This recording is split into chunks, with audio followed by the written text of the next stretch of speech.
Good evening, everyone. Welcome to the Operations Policy and Planning Committee. I'm Nicole Duncan. I am a guest chair this evening. Your usual chair, Trustee Gagnon, is away. So just want to say welcome and start us off in a good way by recognizing and acknowledging both the Esquimalt and Songhees nations on whose traditional territories we live, we learn, and we do our work. Trustees, I will look to you for approval of the agenda. If I could have a mover. And I believe there might be one potential amendment, but we'll get to that. May I have a mover to approve this evening's agenda? Thank you, Trustee Painter. Now, I know we did have a request to consider moving items F3 and 4 up the agenda.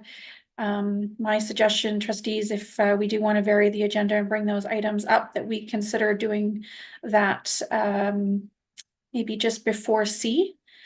And so bring it up. It would be after B and between, so it would be the new C. Trustee Kwan, did you want to move that amendment? Thank you very much. Any discussions, trustees? Okay, hearing none. All those in favor of the amendment to the agenda? And that is unanimous. All right, thank you very much. So we've got one amended. Any other amendments to consider tonight before I call the question on the amended agenda? All right, hearing none. All those in favor of the amended agenda with a show of hands? And that is unanimous. Thank you very much, trustees. Okay, so we do have minutes to approve as well at A3. These are April 22nd, 2024 minutes. Again, trustees, may I have a mover? Thank you, Trustee Kwan. Any changes or amendments to those minutes? Okay, hearing none. All those in favor of approving the minutes of April 22nd? And that is also unanimous. Thank you very much. We don't have any presentations this evening, and so we will move right into the new C. And I am going to turn the floor over to Brian Leslie, who I believe is with us this evening with our thanks. Well, that was quick. I just got here. Good timing. Welcome. I'm gonna try and share my screen if that works. Otherwise, maybe we can do a next slide sort of situation. But I might as well try the sharing first. Sounds good. So let's see. Always seems like it's always the first time I'm learning this, so no pressure. No worries. Take your time. All right, let's see where the share is. Share host disabled. Okay, I don't think I can share my screen. So maybe I'm gonna need Andy's help. Is Andy here? Andy's not here, but I'm just gonna suggest that perhaps we just amend the host and so that Brian can share his slides, or Okay. or potentially have Brian email the slides so that the current host can share them. Not sure what works best. Just turning to Superintendent, what do you think would work best logistically? I believe we're just in the process of providing hosting permissions to Brian. Perfect. Oh, cool. Sounds great.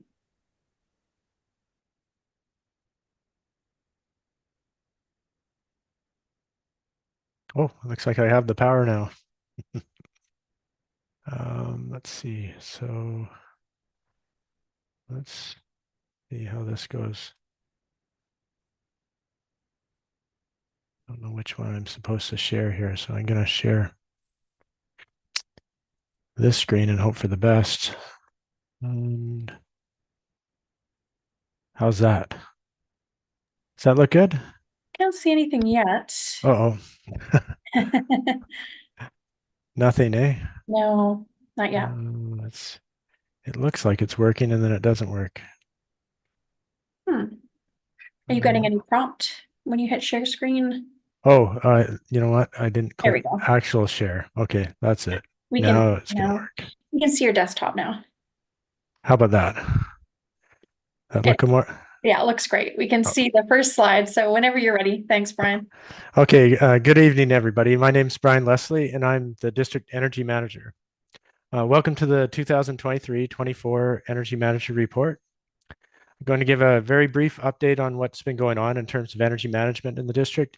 And since it's the season for carbon reporting to the province, I'm going to loosely follow the draft copy of our 2023 Climate Change Accountability Report. This report is one of two annual reports that I prepare. The first one being our Strategic Energy Management Plan, which is due every December 31st to BC Hydro as part of our agreement with them that subsidizes half of my annual salary and benefits and gives us access to rebates and a network of energy managers throughout the province. The Climate Change Accountability Report, which is due to the province at the end of the month, covers our efforts to reduce carbon footprint in the district, which often syncs up with our total effort, which is to manage our energy resources by increasing efficiency and reducing waste. The report sets our goals for carbon reduction, which are exactly the same as the province and coincide with the IPCC recommendations for limiting global warming to 1.5 degrees Celsius. It reports on our progress, our 2023 efforts to achieve our goals. It's a 2023 calendar year based report, and it reports our future plans to achieve our goals. So this year we got good news here. Our goals are a 50% decrease in building emissions from 2010 levels and a 40% decrease in fleet emissions from 2010 levels. So this year we had a 5.7% decrease in total emissions from 2022 and a 12.5% forecasted decrease over the 2023-24 school year. A 6.6% decrease in fleet emissions and a 17% decrease in emissions from paper. And a bit of context here. Our carbon reporting is broken into three major categories. You can quickly see the relative importance of buildings. Primary source for greenhouse gas emissions within the district has always been from buildings. Heating of our buildings is necessary for the majority of the school year. It accounts for the bulk of our energy use and total building emissions. How we heat our buildings presents the largest opportunity for reducing our carbon footprint. Excuse me. So this chart shows the combined greenhouse gas emissions generated by our district for each year since 2010. And you can see the clear relationship to temperature. The yellow line was derived from weather variance in what we call heating degree days above 15 degrees Celsius. And 15 degrees Celsius is the average balance point for our buildings, or the magic temperature, where if the outside temperature is less, our heating systems kick in. Halfway through the 2023, our actions have begun to once again surpass the results of increased ventilation from the COVID era.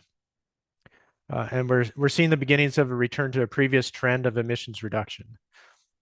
Calendar year for 2023, once again, 5.6% decrease. That's what you're seeing there, the blue bar, the dark blue bar. So 5.6% decrease. And what you're not seeing quite yet is the 2023-24 school year projects to be a greater than 12% decrease as of March 2024. So we're on pace to potentially drop below 5,000 on this chart for 2024. So we're getting back on track here. That's nice to see. Long term, we have some work to do still. Looking at our projected pace versus the green dotted line, which is our required pace to meet our goals, we're off target.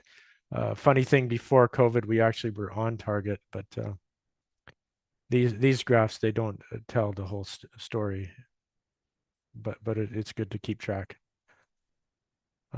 And getting into our actions now, this is what we're doing in the district to kind of create that downward trend. First off, LED lights. Start with it's our main focus. This is about getting all of our lighting over to LEDs. Last year, we were able to complete 6 buildings with 347,000 kilowatt hours per year savings, which is approximately $40,000 savings for the district per year for the life of the lamp. And the rebates for this were approximately $25,000 we got back, or about a quarter of the total cost. And that created a simple payback period of about 2 years. Furthermore, if we look at the net present value of this type of project, over 12 years at a 4% interest rates, we're looking at a very conservative net present value of about 275,000. And that accounts for all costs and looks at the present value of the project. It's a bit abstract, but I assure you it's equivalent of being handed $275,000. So it's a really nice thing to be able to do these projects. The second thing we did, this is a great introduction to this BC Hydro and Fortis joint program. We were able to save a lot of energy overall with a better than 2-year return on investment. In the case of Sir James Douglas, there was also very significant improvement to the occupant comfort as well. So you see another 82,000 kilowatt hours per year savings, and that includes natural gas as well as electricity. So it further reduces our carbon footprint.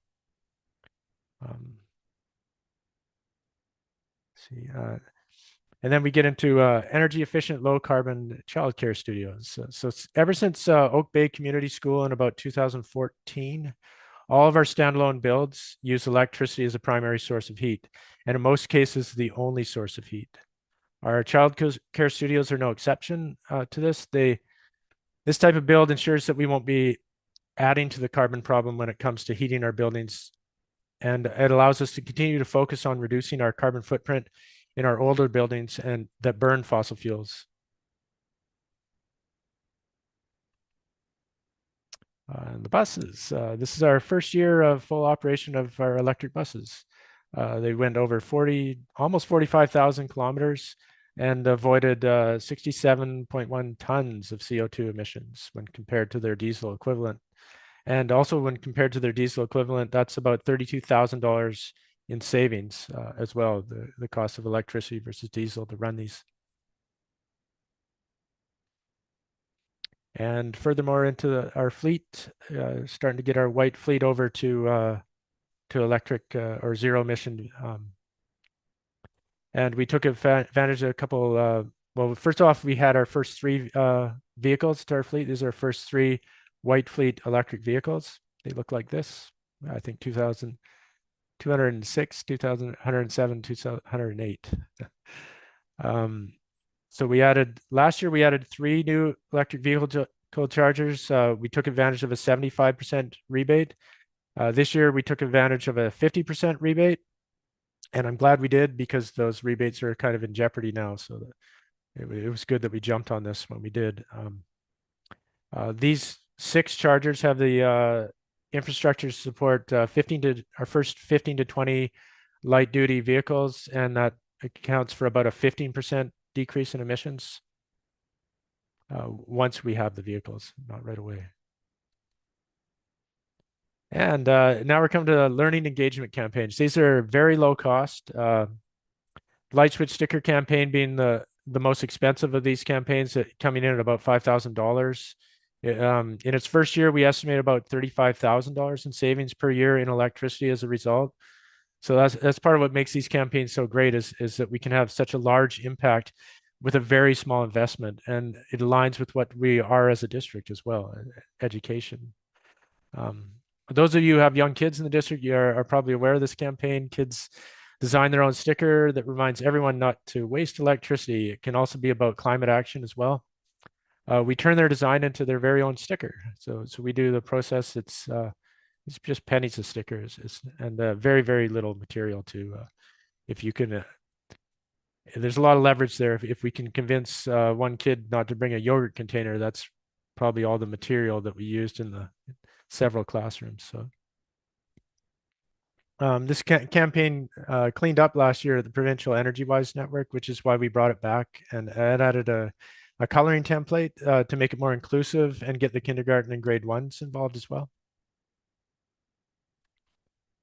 And this is a new pilot campaign this year. Thanks to Maple Ridge School District, Maple Ridge Pitt Meadows School District for the idea and sharing their tree template. We piloted this successfully in 8 elementary schools.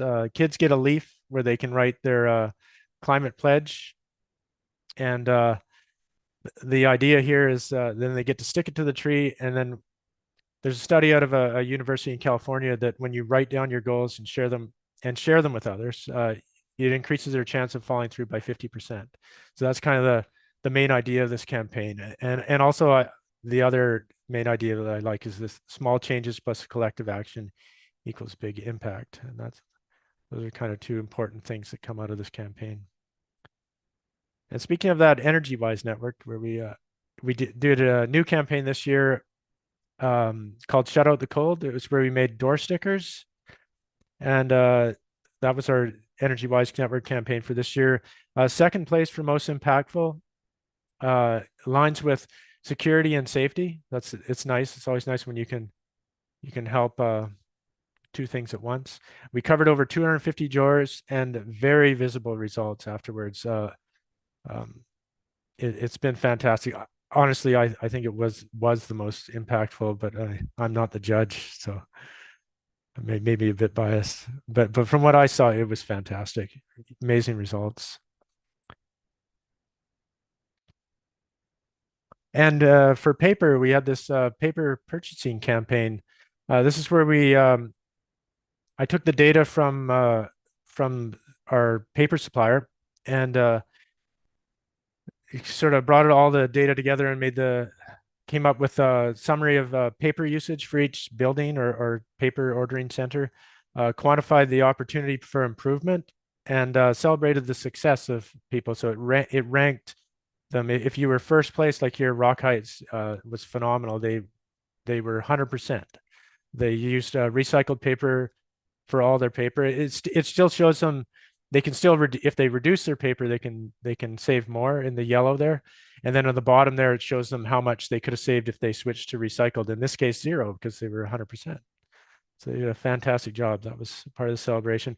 And that's what led to this year. We had a 17% reduction in our paper, our carbon footprint due to paper. And that's fantastic. I think we can build on that. There's still a lot of room to build on that. So I'm really looking forward to getting the updated scorecards around this August, this coming August. So, and then the last thing that this climate action accountability report does is it reports on our planned actions for 2024. So we got a bunch more LED lights lined up with 340,000 kilometers per hour, kilowatt hours savings estimated, and that's usually pretty accurate. So we got continuous optimization. We're going up from 3 buildings up to 6 buildings. That was a fantastic program, and we're really looking forward to taking on as much as we can. Engagement campaigns, we bring back all 6 of our campaigns in the past. So I think you'll see the old space heater to feeder campaign. That was another award winner for us. And I'm really looking forward to bringing that back. As well as a brand new sweater day. And this sweater day is special. I could go on for a while, but it's more than just a sweater day. I'm hoping we can win again. Thermostat to control upgrades, lots of thermostats we've identified through building audits that we can hit. Those are huge return on investment. More building audits where we find the thermostats, and real-time energy monitoring. Every time we've done that in the past, it's been fantastic. It pays for itself immediately. We find things and we act on them. And solar photovoltaic, it's finally starting to get a little bit more love from BC Hydro, and we are excited about that. So we're going to look to start bringing solar in the future here. So look for that next year, maybe towards the end. Thank you. That's all I got. I'll try and end the slideshow and give back control if I can. Uh-oh. How do I give back control? Do you mind just hitting share screen again? And then I think. Oh, stop share. I got it. Yeah, there. It's all yours. Thank you very much. Wonderful. Thanks so much for your presentation. Perhaps we will pause there then, and I will open the floor up for any questions or comments that folks have. And again, this is open to trustees and partners around the table. Trustee Kwan, you want to kick us off? Go ahead. Thank you. Brian, I feel like this is a once every year occurrence, and we only get one chance per year to say thank you for everything you do, but it's always wonderful to see how much you're doing for the district and the kinds of initiatives that are happening, which is really exciting to see. I had a couple questions, if I may. Yeah. Okay. Well, the first one was, first of all, the vehicles that we purchase, and maybe this isn't a question for you, maybe it's a question for our superintendent or our secretary treasurer, but I just wondered, the electric vehicles, are those purchased through AFG? Are they purchased through capital? Where do we find the funds for those? And yeah. Thank you, Trustee Kwan. Whoever can answer that question, go ahead. Through the chair, I can answer that, I believe. It's a combination. We do lease our vehicles for the most part, and I believe that the electric vehicles are leased. Some of them are funded through AFG and some of them are funded through our regular budget. So facilities has a budget for fleet vehicles. Thank you very much, Secretary Treasurer. Trustee Kwan, did you have a follow-up? And then I'll go to Darren. I have a couple of other questions, but I would happily cede the floor to the QP 382, Darren. Yeah, sounds great. I'll come back to you. Darren, hi, welcome. Thanks for being here. Go ahead whenever you're ready. Hi, thank you. First of all, I just want to say to Brian, excellent work. Having been down there before, I know how much work you do put into this program. And kudos to you. And you have the full support of QP 382 on this one. Also, on an individual level, anytime I can help you out, Brian, on a personal note, let me know. We've discussed that before, and I'm available to give you a hand as well. And just a big thank you. Thanks, Darren. Thank you very much. Hi, Cindy, go ahead whenever you're ready, and welcome. Nice to see you. It's good to see you all too. Thank you so much for all the initiatives and programs that you have put in. It's a lot of work, and with such a limited budget, it's amazing what you can do. Especially with this climate crisis is really concerning for everybody, students, parents, and staff. So I appreciate everything. So thank you. Thanks. Thank you very much. Trustee Kwan, go ahead. Thanks. I'll continue. I just wanted to actually highlight the paper usage scorecard. I think that's a fantastic idea. Are we currently doing it in all schools, or is it kind of something that you're trying to get eventually into all schools, but we're maybe not there yet?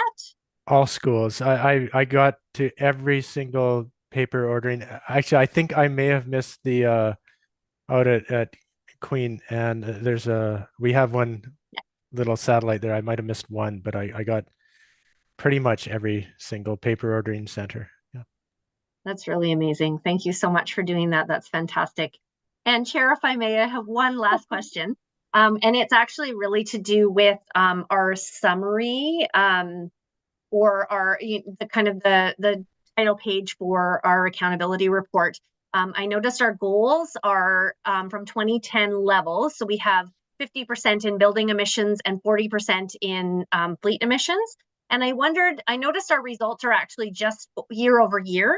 And I wondered if there's any way to actually put where we're at. I know we have charts later on in the report, but on that summary page where we can put, where we're at compared to those goals kind of thing, just as a summary page, boom, right there in front of you. Is that something that we can look at as a district, or obviously we have reporting requirements, so we have to stay with those, but I just wondered whether that's something we could look at. Yeah, absolutely. So you're talking about just where we're at, the actual number percentage where we're at. Yeah. Basically 2010 to this year. Yeah, that's not a bad idea. Yeah. Thank you. Thank you. Thank you, Trustee Kwan, and thank you, Brian. So Brian, you're going to be with us for the next item as well, and actually going through the climate accountability report next. Is that right? No, that climate accountability report I just provided as a supplementary information to go along with this presentation. So anybody who wants to go deeper into it, can just read that on their own. Sounds good. Okay, so I guess first of all, thank you. I want to echo everyone's comments. Thank you. We are very, very fortunate to have I know when I have an opportunity to speak to other chairs from other sometimes smaller school districts who don't have the benefit of having an energy manager, they're always very keen to hear about what you're doing and to try to glean through osmosis some of the good practice and some of the strategies that we're using with your leadership. So thank you so much for all that you do for us. In terms of the actual climate accountability report, we are, I know, going to get into some discussion later on in our agenda about some of the work that we're doing around our buildings. I wonder if you could speak to the portion of that report around heating and cooling and the opportunities to really lean into electrification. I know when we do have an opportunity to upgrade one of our schools, often we are still, or at least we were a few years ago, and I don't know if we're starting to move away from that, but we were really still using gas to upgrade our systems. And while that was more efficient than, say, a coal-fired system, it's still not as efficient as some of the electric options or like heat pumps or that kind of thing. So just wondering what you're seeing in terms of the opportunities when we do upgrade, not just with new builds, because obviously new builds are rare. Most of our money and our investment ends up being with upgrades to our existing buildings, and where you see the opportunities coming from moving forward in the next few years. Yeah, that's a great question and a long answer, but I'll do as much as I can here. I know new builds are easy because and we always do new builds too. We've every time we've done these childcare centers, they have cooling, they have heat pumps. We put in 11 heat pumps, I think, last year retroactively to the ones that we hadn't quite got to, and now it's just standard. The old buildings, it's a different animal though, because we're talking about hydronic systems, meaning that it's heated by water being pumped around by that's heated at a boiler, natural gas boiler in the case of most of these schools. And that's different because now we're going air to water, and these heat pumps, they have a certain temperature requirement. They need to run at below 50 degrees would be and preferably even lower than that. And that creates a problem because these heating systems that were originally designed for some cases steam, other cases we're talking about atmospheric boilers where it says around 70 degrees Celsius. So we're trying to take a system down from 70 degrees Celsius down to 45 ideally. And when you do that, you're running 45 degrees Celsius water through a unit ventilator or a coil in a classroom, and you can go there and you feel almost nothing. It's like, why is this? It just feels lukewarm. It's not heating the building.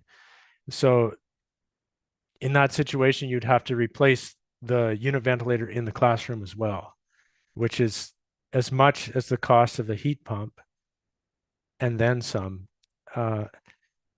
So we come into all these issues beyond just the heat pump in these old retrofits, and it becomes very problematic. So some of the cases where we have done heat pumps, I think that we have, not counting Oak Bay because that was a new build, we've done it in three buildings, and those heat pumps are all not working right now because in that situation we pushed, in my opinion, I'm not a heat pump engineer, but we pushed these things to their absolute limit. That 50 degrees Celsius temperature, we pushed it, and they failed.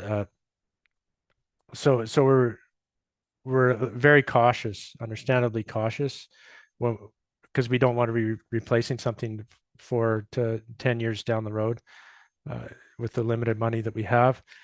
But I do see light at the end of the tunnel here because heat pumps are starting to adapt to this situation, and we're getting higher operating temperature heat pumps. Some of these in Europe, so some of the newer heat pumps that are coming out, I won't go into too many details. I could talk forever here. I better bring this to a close. It's coming, and And that's what I'm waiting for. I want these heat pumps to have closer to a 65°C operating temperature, and then we can start to do this without fear. So in the meantime, my priority would be to replace these unit ventilators in the classrooms, which are going to make teachers more comfortable and get us ready for these heat pumps when they do come at the right operating temperatures. Sorry, that was a lot. No, that's exactly the kind of conversation we want to be having. So we really appreciate you lending us your expertise and really educating us as well around some of these decision-making tables about, you know, the planning, the forward thinking and the planning and investments that we can make to prepare our buildings for when we can invest in some of the new technologies that I know are available elsewhere. We just need to see them coming to Canada because they're managing to do it in cold climates in Europe. So no reason why we can't do it here. Okay. Any other questions for Brian? I mean, the only other question is going to come again later on in our agenda was around solar. So you mentioned the opportunities as you see it to start to utilize solar. I imagine some of that is down to the costs associated with it and it being more feasible to start to add some of that solar technology to some of our buildings. But wondering if you have any thoughts or anything you can share about some of the long-term planning for us to start to weave in solar to some of our heating and cooling. Oh yeah, I'm excited about solar. The prices have come down. The rebates are coming. I can see a shift towards solar in the province. So it's a good time for us to get involved. I don't want to dive right into it. We got to go at the right pace. I'd like to start with one pilot here. I know we've already done Torquay. I'd like to do another pilot, try and get it into there, see what we can do in-house as far as because we have electricians, so we could potentially cut the cost of this quite a bit. Also the possibility of adding batteries and a really good idea to have some exercise bikes attached to those batteries and maybe some feedback. So you know, you got some kids need to get some energy out and they can feel good about doing it at the same time. This is all possible. These things all exist. So I'm very excited about getting into that. Thank you, Brian. I think that might be slightly controversial if we start putting our children to work to power their classrooms, but hey, who knows? Who am I to say? An interesting way to stay fit. You have to get me on one of those bikes, Brian. Any other questions for Brian while we have him here? Okay. Well, you've got our gratitude and our thanks, Brian, for everything that you're doing for our district. Yeah, we really appreciate your work and thank you for being here this evening. Hopefully it means you get to enjoy the rest of your evening, having brought everything forward, but it's certainly these topics we're going to discuss as we continue on in our agenda. So thank you for grounding us before that time. Thank you. All right, take care. All right, folks, so that leads us, bear with me a second while I move us back up. That leads us into the superintendent's report, international student program update, superintendent, whenever you're ready. And I also see that we also have the benefit of Director Davis here. Welcome, thanks for being here. I will turn it over to you, Superintendent. Thank you, Chair Duncan. So just to begin, this is a report coming back to operations. It is as per the policy, and it does outline recommendations for future enrollment levels, which are based on the availability of space for the next 3 school years. So I will pass it over to Director Davis to kind of walk you through the different charts that are here and answer any questions that trustees and stakeholders may have. Thank you very much. Director Davis, whenever you're ready. Thank you very much. Good evening, everyone, and through the chair. It's a very similar document that then there were some additional pieces added to this report from the report that was provided at the board meeting at the end of April. So just walking through it, the background is it's further to the educational policy and directions memo, the international student policy related to international student enrollment. You can see that this document it's on page 9 of the pack-up, and it talks about, it outlines availability of space for 24-25, 25-26, and 26-27. There's a section on information, which outlines the number of international students enrolled in the district for this current school year, being 813 at secondary, 53 students enrolled in middle schools, and 46.5 students enrolled in elementary, for a total of 912.5 in our district this year. The report also talks about the number of students that are anticipated to return for the 24-25 school year. And also an important point to note is that due to various factors, students change plans. They sometimes graduate earlier than they expect.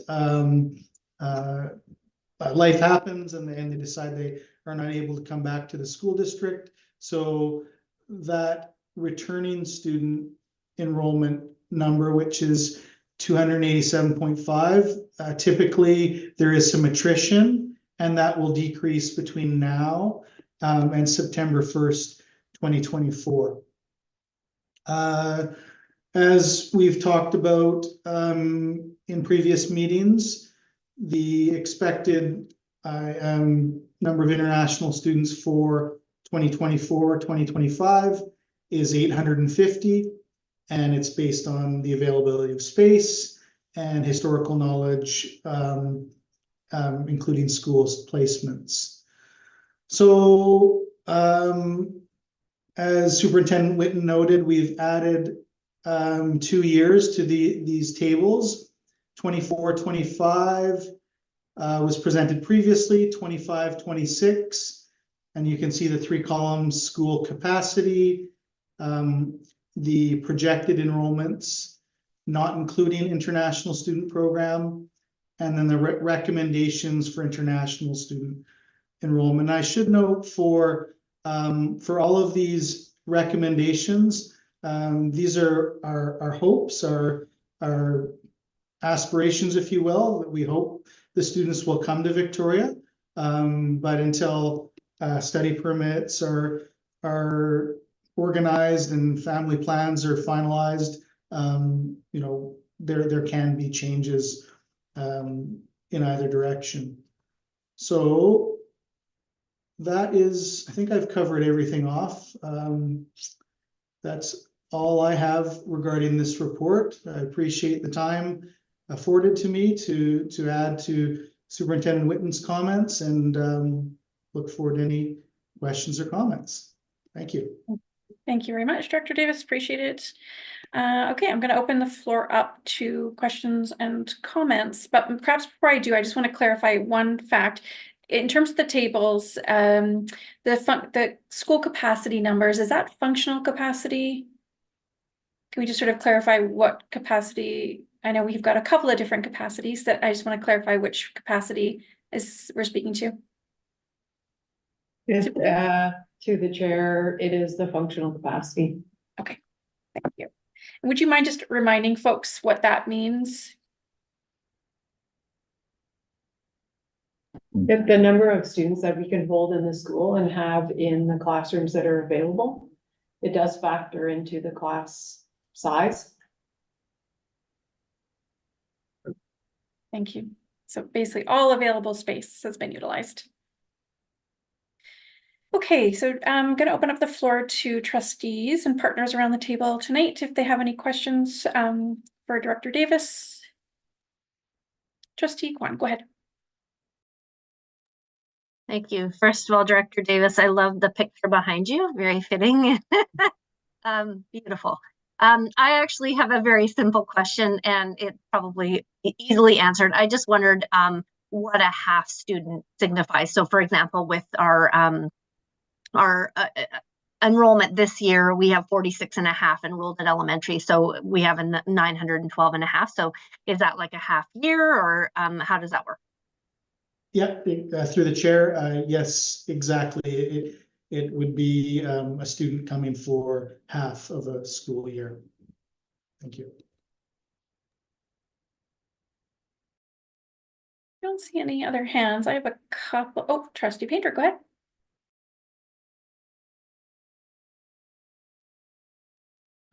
Thank you, Chair. My question is for Director Davis. And I'm trying not to get too hung up on the numbers because I recognize they are aspirational. There's going to be considerable flex on these, but Oak Bay stands out as a bit of an outlier for me. All the other ones seem to be identifying ISP numbers within functional capacity, whereas Oak Bay, although I do see that it is a declining number over the next couple of years, it's consistently over functional capacity. And if you could just speak to that one. I can speak to that, or Jeff can, if that's okay through the chair. So this is speaking, thank you, trustee, for the question. This number for Oak Bay are the students who are planning or who had planned to return. So these are not students who are new into Oak Bay, but these are the students who have already been in Oak Bay and have a multi-year plan to continue their education. So what you will see is the number over time should be going down to make sure that we are able to place all of the resident students in. And that if there is a student who is not returning, we would not add back that student into the ISP number. Thank you, Superintendent. Yeah, and I can just Director Davis. add through the chair that yes, as Superintendent Whitten stated moments ago, that these students had started at Oak Bay, currently attend Oak Bay, are on a graduation plan, and there's been a multi-year commitment that these families have planned for in the Victoria School District. Thank you very much. Trustee Kwan, go ahead. Sorry, very typical of me. I thought of another question. Hadn't planned on asking, but just to clarify, with the number of students here, is this total international students regardless of whether they're ministry funded or tuition paying, or is this just tuition paying international students? Yes, through the chair, these are just international students where there are fees involved, and the students themselves are on study permits, and they're not ordinarily residents of British Columbia. Thank you very much for that clarification. I had a couple of questions. I'm not seeing any other hands, so I think I'll swap myself in here on the speakers list. I just wondered, and I noticed this the last time we saw the report, and just around Cedar Hill, it looks like we're predicting that we're going to be at capacity, and then we're sort of layering in, I think 7 students, international students, which would bring us over capacity. I'm wondering what the plan is there. I understand that, in terms of planning, that, you're expecting that there will be some attrition, there will be some movement, and so you've built that in to your planning here. But I'm just wondering what the normal approach would be, because we are looking at a school that is already at capacity. Thank you, through the chair. I'm just trying to find which year we are referring to. So it's on page 10 of the pack-up, and so this is the coming school year, 24-25. And then this is the second part of the table on page 10 of the pack-up. So we're identifying a functional capacity of 550. We're anticipating enrollment will be at 550, and then we're anticipating 7 international students being enrolled. And so I'm just wondering, that's an example of being over-enrolled with the added enrollment, but there's other examples where we look like we're getting very close to or at capacity. And then, wondering what our plans are for layering in more enrollment. where we are so crowded. Okay, yes, through the chair. And if you look at Cedar Hill in 25, 26 and 26, 27, you can see that it is 25, 26, there's one student that would be attending. This would be a returning student, and the same trend for 26, 27. There are no students because they've moved on from grade 8 and presumably heading to secondary school in our district. For the 7 students for the 24-25 year, I would need to dig deeper, but my understanding is these are returning students, grade 6 or grade 7 moving into grade 7 or grade 8. And similar to what we have in secondary schools, where students come for a multi-year, and that's the plan. And we honor those commitments to families. Okay, so basically just Dr. Davis, what I'm hearing then is that similar to Oak Bay, for instance, the students at Cedar Hill are students with multi-year commitments. And so essentially what you're doing is you're planning to reduce that enrollment over time while honoring the existing commitments.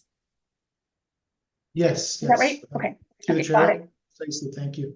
Yeah, thank you. No, that helps contextualize it. I think the other thing was I noticed again, and this is the benefit of the multi-year sort of approach to planning, is that we're seeing at some of our high schools as well that we are, and Oak Bay High I think is sort of the more extreme example of where we're over capacity with resident students. But we also see that there's very little room for additional resident student enrollment growth at many of our other high schools, but in particular Reynolds and Vic High stand out for me. And I'm just wondering if, again, maybe this is a question for the superintendent rather than Director Davis, but I'm just wondering what our plan is, should we see what we've seen this year, which is higher than expected enrollment growth.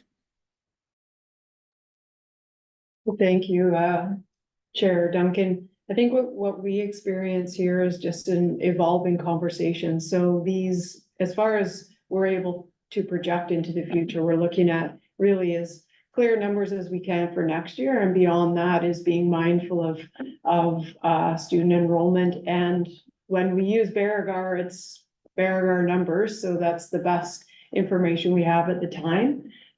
Jeff and I meet monthly and we go over numbers every month. So we will be minding these schools that you've mentioned and other ones that are what we find are close to capacity for the ordinarily resident students. So this is an ongoing dialogue.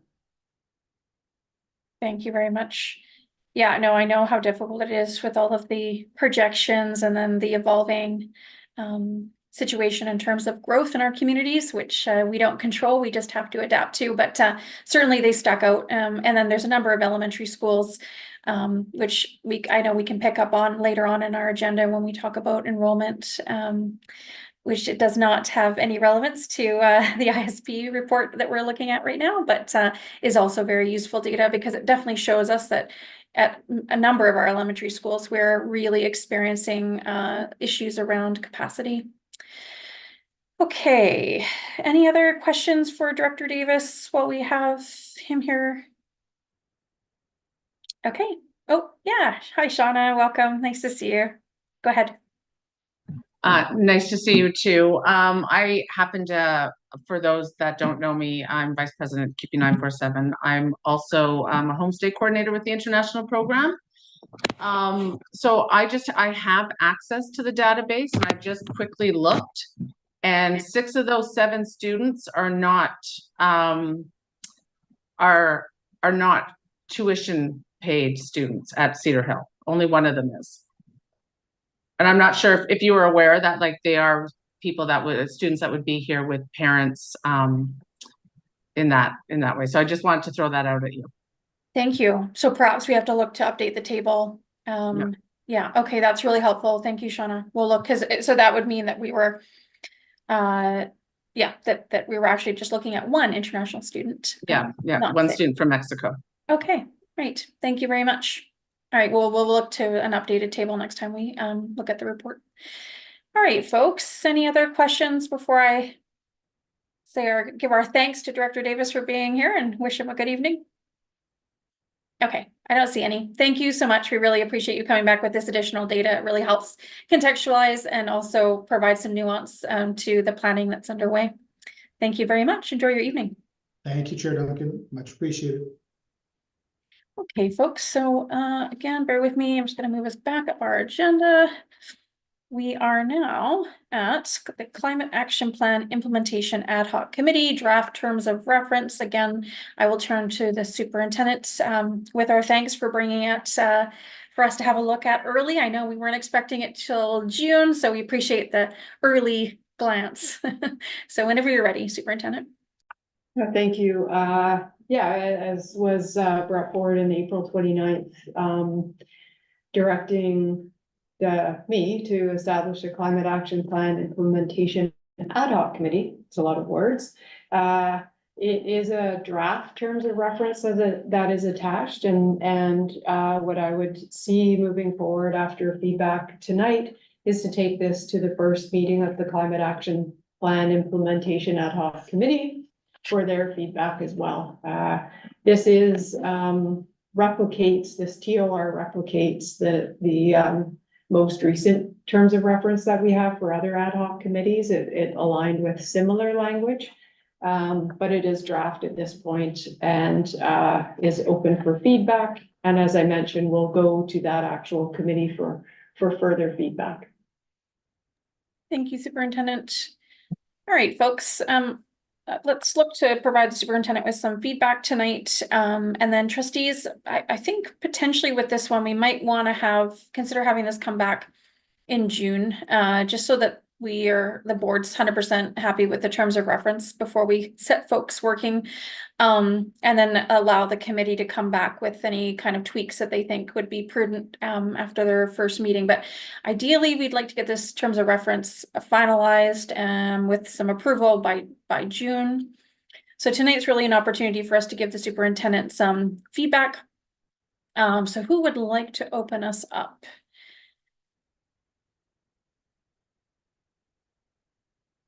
Well, perhaps I will go. Trustee Kwan, there you go. Go ahead. Whenever you're ready. Just some simple feedback. It's really great to see 2 student representatives in there. I think the more this committee can look to seek student feedback on our climate action plan is fantastic in my view. Thank you, Trustee Kwan. Okay.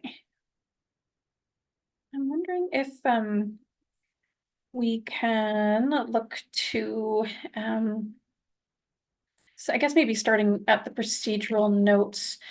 I'm wondering if we can, normally we don't have public attend ad hoc committees. And so I'm wondering if that's maybe from one of our standing committees or else from one of the other terms of reference where we have public participation. Superintendent? Yeah, that would have come from a previous terms of reference. I can remove that though. Yeah, just a suggestion. We don't normally have public coming to our ad hoc committees. And then our ad hoc committee by law, we require the meeting agendas and minutes to be posted to the website. I think right now it says meeting summaries will be posted. So perhaps we could just update that to include agendas and minutes. And then I think the second bullet under procedural notes, it says the committee meeting times. I think, are we meeting times and locations? I think it might not need to be plural, the word meetings. The other thing I noticed was just around membership. Are we looking to, I know that our climate action plan ad hoc committee, I believe, might have had 2 GVTA members. I'm wondering if we could just have a look and see. I for some reason I recall there being 2 GVTA reps, but I'm not positive. Superintendent, do you recall whether we had 2? Yeah, sorry, thank you. It did, I think, with this one, and again, happy for feedback. One of the thoughts was, given it is a review, that it was a smaller committee reviewing, but a lot of these have been reduced, so there were 2 of many of them. I can move it back to 2. Yeah, I don't know. I was just pondering sort of what would be ideal, and I appreciate it. There's some beauty to having a slightly smaller committee.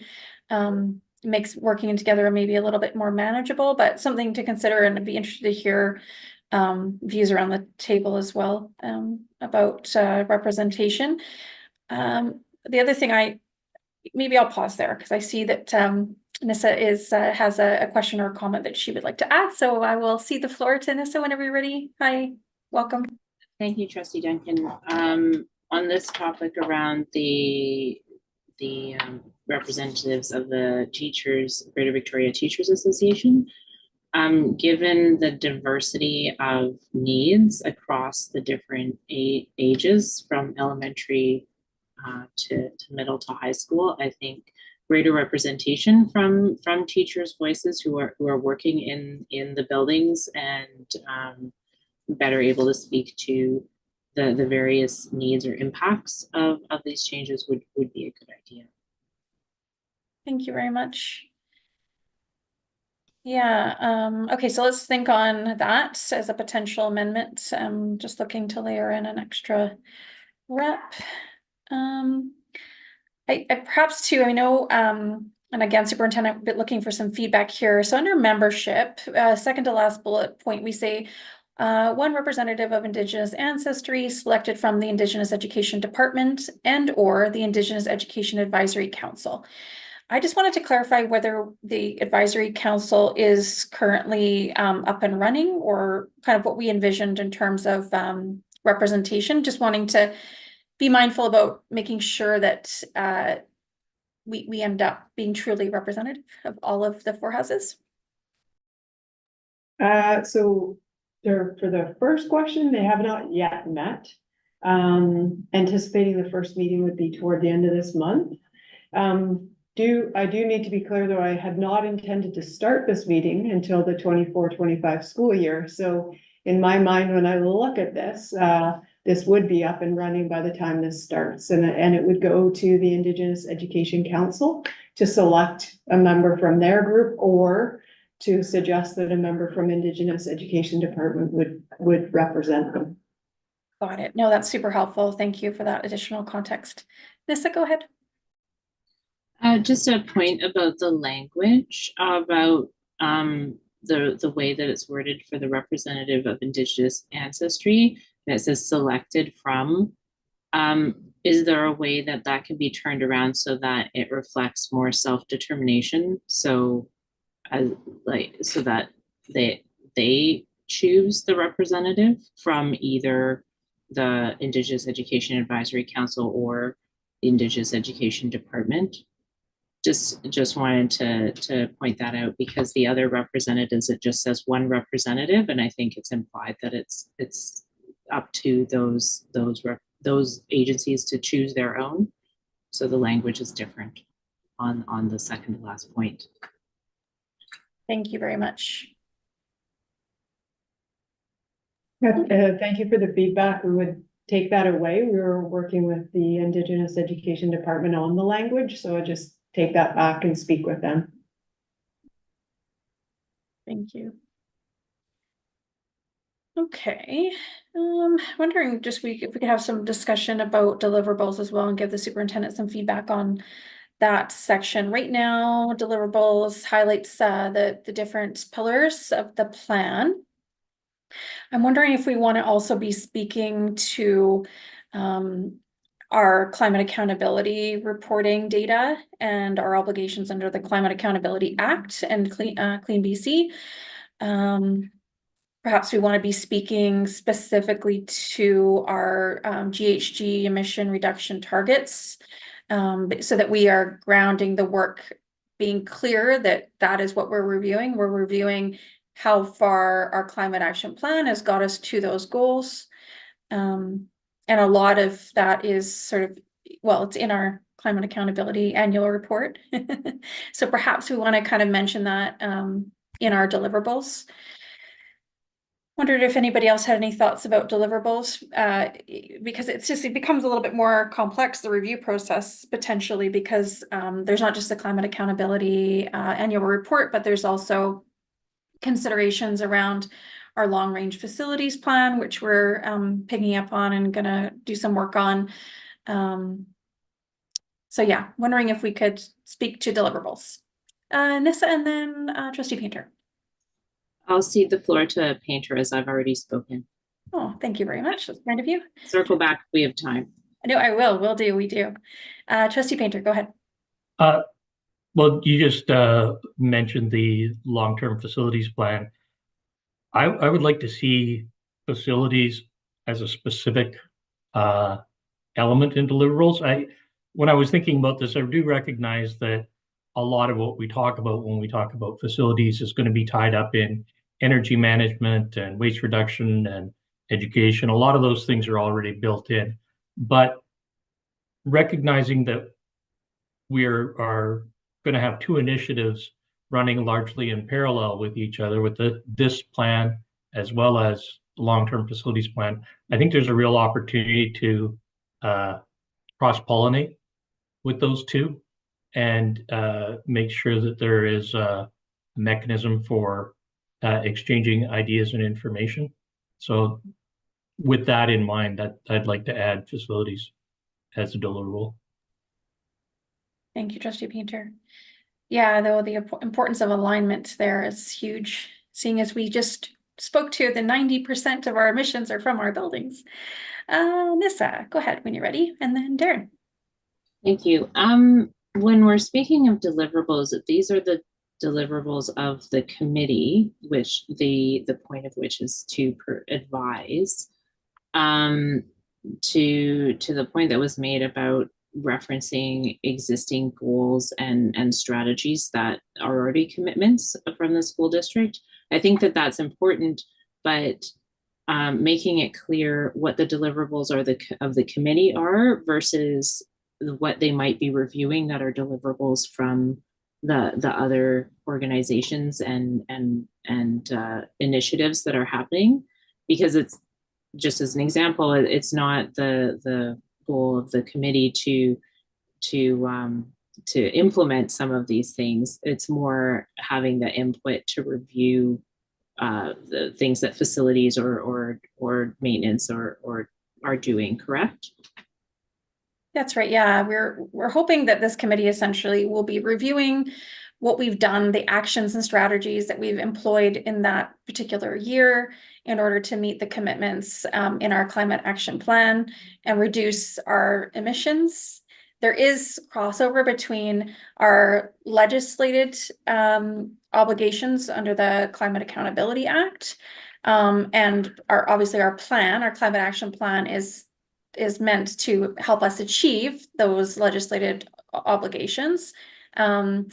And so, yeah, it's to review what we've done that year and then to make recommendations to the board about things that maybe are working well, are not working well, maybe gaps that the committee wants the board to be addressing. So in that case, yeah, just one follow-up then, perhaps it would be a good idea in the terms of reference to make clear what the reference documents are for the committee. If there's particular ones that should be taken into consideration when providing those recommendations, just to maybe put some ditch lines on the conversation. Because I know as someone who volunteers on many committees, sometimes it's difficult to reach a consensus or keep the conversation centered if there isn't a frame of reference along with the term of references. Thank you so much. Darren, go ahead whenever you're ready. Yeah, thank you, by the way. As has been stated by Trustee Painter, there's a huge overlap between what the committee is going to be tasked with doing and facilities. Most of what's going to be implemented that in the any kind of a climate action plan that we have is going to be done by most likely facility staff or in conjunction with facility staff. Coincidentally, mostly my members. I don't want to, that being said, I don't want us to, that committee to be too focused on the energy management, as in a lot of ways, the two go hand in hand. Reducing a carbon footprint saves us energy. We know that. It's also good for the environment. There's lots of things that can be done for the environment that have the spin-off of saving the board money, to be quite honest, and lowering our footprint. For me, if you try and narrow it down into very specific deliverables, I don't know if that will actually have as much of an impact as if we were to, say, focus more on the concepts and the theories of what we're trying to attain. Are we trying to get student engagement? Are we trying to get community engagement, staff engagement? Are we trying to, focusing on that, and then have that as the deliverable, and then getting down into if you're going to get into the weeds, pardon the pun, providing the examples afterwards. So I think I'd like to see, for me, I'd like to see the deliverables a little more broader based. And then each one, maybe you could identify different programs after that. Just my 2 cents. No, thank you very much. Thank you. Okay, folks. I think that's quite a lot of feedback for the superintendent. And perhaps we could see a revised draft back in June at Ops. And then we can maybe get something that's close to being finalized for then the committee to sink their teeth into, so to speak, and come back with any kind of tweaks or changes that they see fit. So if that suits the superintendent, would you mind bringing a draft back to the June Ops? Yeah, happy to do so. Thank you very much. And thanks for bearing with us while we provided all that feedback for you. And thanks everybody for your contributions. Okay, so let's just ground ourselves again in our agenda. Bear with me, folks. Okay, so we are now at C3, sorry. This is the board policies, regulations, and administrative regulations pertaining to substance use. Superintendent, thank you again for bringing this to us so quickly. We appreciate it. I'm going to turn the floor back over to you. Thank you very much. And hopefully the memo is fairly self-explanatory. It was bringing forward the documents that we have in place with regards to substance use. It also contains information when referenced in a code of conduct, a student code of conduct, both at the middle and secondary. We have each middle and each secondary school has their own codes of conduct. Some overlap and some are different. And so rather than present this evening the 18 different codes of conduct, I summarized that information into the piece in the memo, and then also just created the links and the accompanying policies, regulations, and admin procedures, some of which are draft as have been discussed in previous meetings. So I bring those to the board for their information. Thank you very much, Superintendent.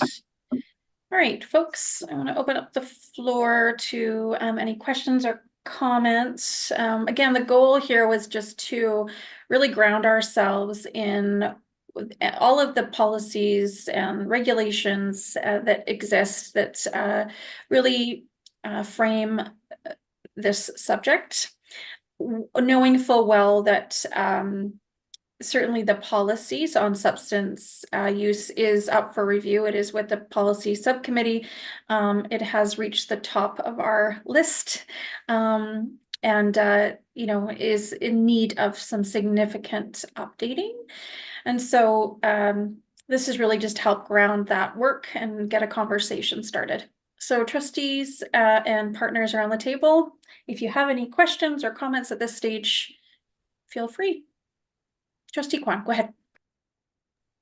Yeah, I was curious if perhaps staff could highlight, what we currently are doing in our district when it comes to substance abuse and perhaps curriculum and learning around healthy habits, you know, how substances affect our bodies, and what we're seeing, and you know, what kind of curriculum is being delivered in schools with regards to this topic in particular. Thank you, Trustee Kwan. Superintendent? I can start. It's certainly a big topic. As you can imagine, there are age-appropriate conversations starting all the way in kindergarten. It is a physical health and education curricular area. So from kindergarten all the way through to grade 12 PHE, you would see that. We also do the snapshots that go out with information that go to staff, to students, and to parents around healthy relationships, healthy interactions, nutrition, and substance use. We've shifted a lot in our language away from it being a negative and disciplinary piece. And while we do have those conversations, we're also looking at it through a trauma-informed lens, and one that's educational, as well as one that's supportive. So in those instances, it's a person-to-person conversation, and what supports and services do we have, whether it's through outside agency supports, discovery, whether it's other community supports that we have, but it is ongoing. So I think it's age appropriate, it's age and developmentally appropriate, and it's also really individual to the school and the family and the student. So I think that's summary, although I look to associate superintendents for more information.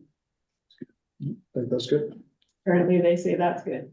Yeah, the thumbs up. Okay. Trustee Kwan, you had a follow up, and then I'll go to Nissa. Thank you. Sorry, Nissa. I'm just going to jump in here with a follow-up. I was just curious if there's any, you know, points in time where it sounds like it's school specific, and maybe we don't have a consistency across the district or with schools. I wonder if there is points in a student's journey through K-12 where there is consistent points where we deliver across like a grade level, or if there's, you know, if there's anything that we're seeing as far as curriculum goes in that sense, where, you know, a certain grade, they all get kind of the same curriculum delivered. I think we definitely through the PHE curriculum, it's embedded there, so we should see consistency across that piece. But as far as guest speakers, that would be dependent on the teacher and dependent on the school. So there's curricular consistency, and that is in the physical health and education. And then there's up to the classroom and the teacher as to that piece.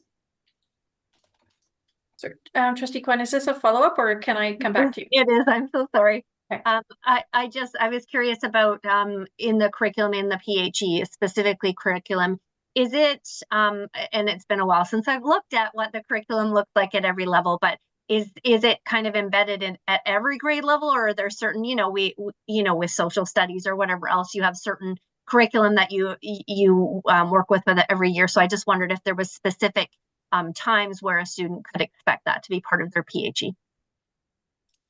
It's in every grade level. I think obviously as it moves forward, it changes the topic from kindergarten all the way through, but it would be healthy interactions, healthy considerations, healthy relationships, and all the way through to the substance use piece. So it is there in every grade level. Great, thank you both. Nissa, thanks for your patience. Go ahead when you're ready. Thank you. And through the chair, I just want to express gratitude for the shift in language towards the harm reduction and use instead of abuse, because I feel like this will make this policy more accessible and compassionate when being used to help inform a consistent approach across the district for these individual situations, as you indicated, they come up. Thanks very much. Yeah, that certainly seems, well, that's the goal.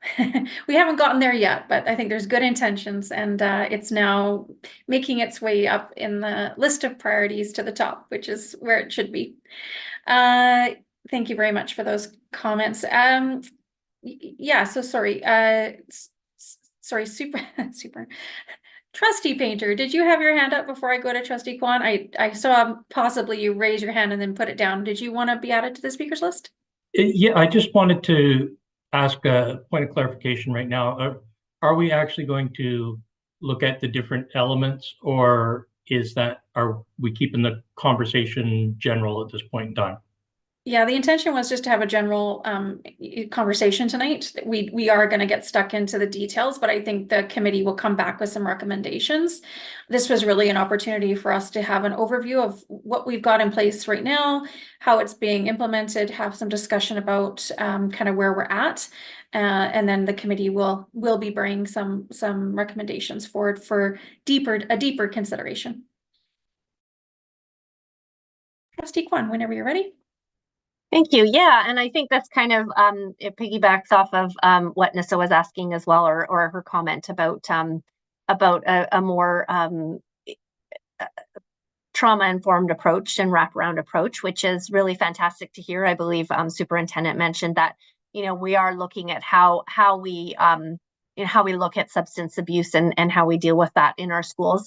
And I just wondered, you know, as far as right now, it sounds like, you know, it's kind of a dated policy. So we are looking at that. And I just wondered if, you know, if the superintendent or the associates could speak a little bit to, you know, how we operationalize what we have in place right now and what that looks like. I know the superintendent kind of alluded to some of the things they might be doing, but if they have any more to add, I would love to hear about it.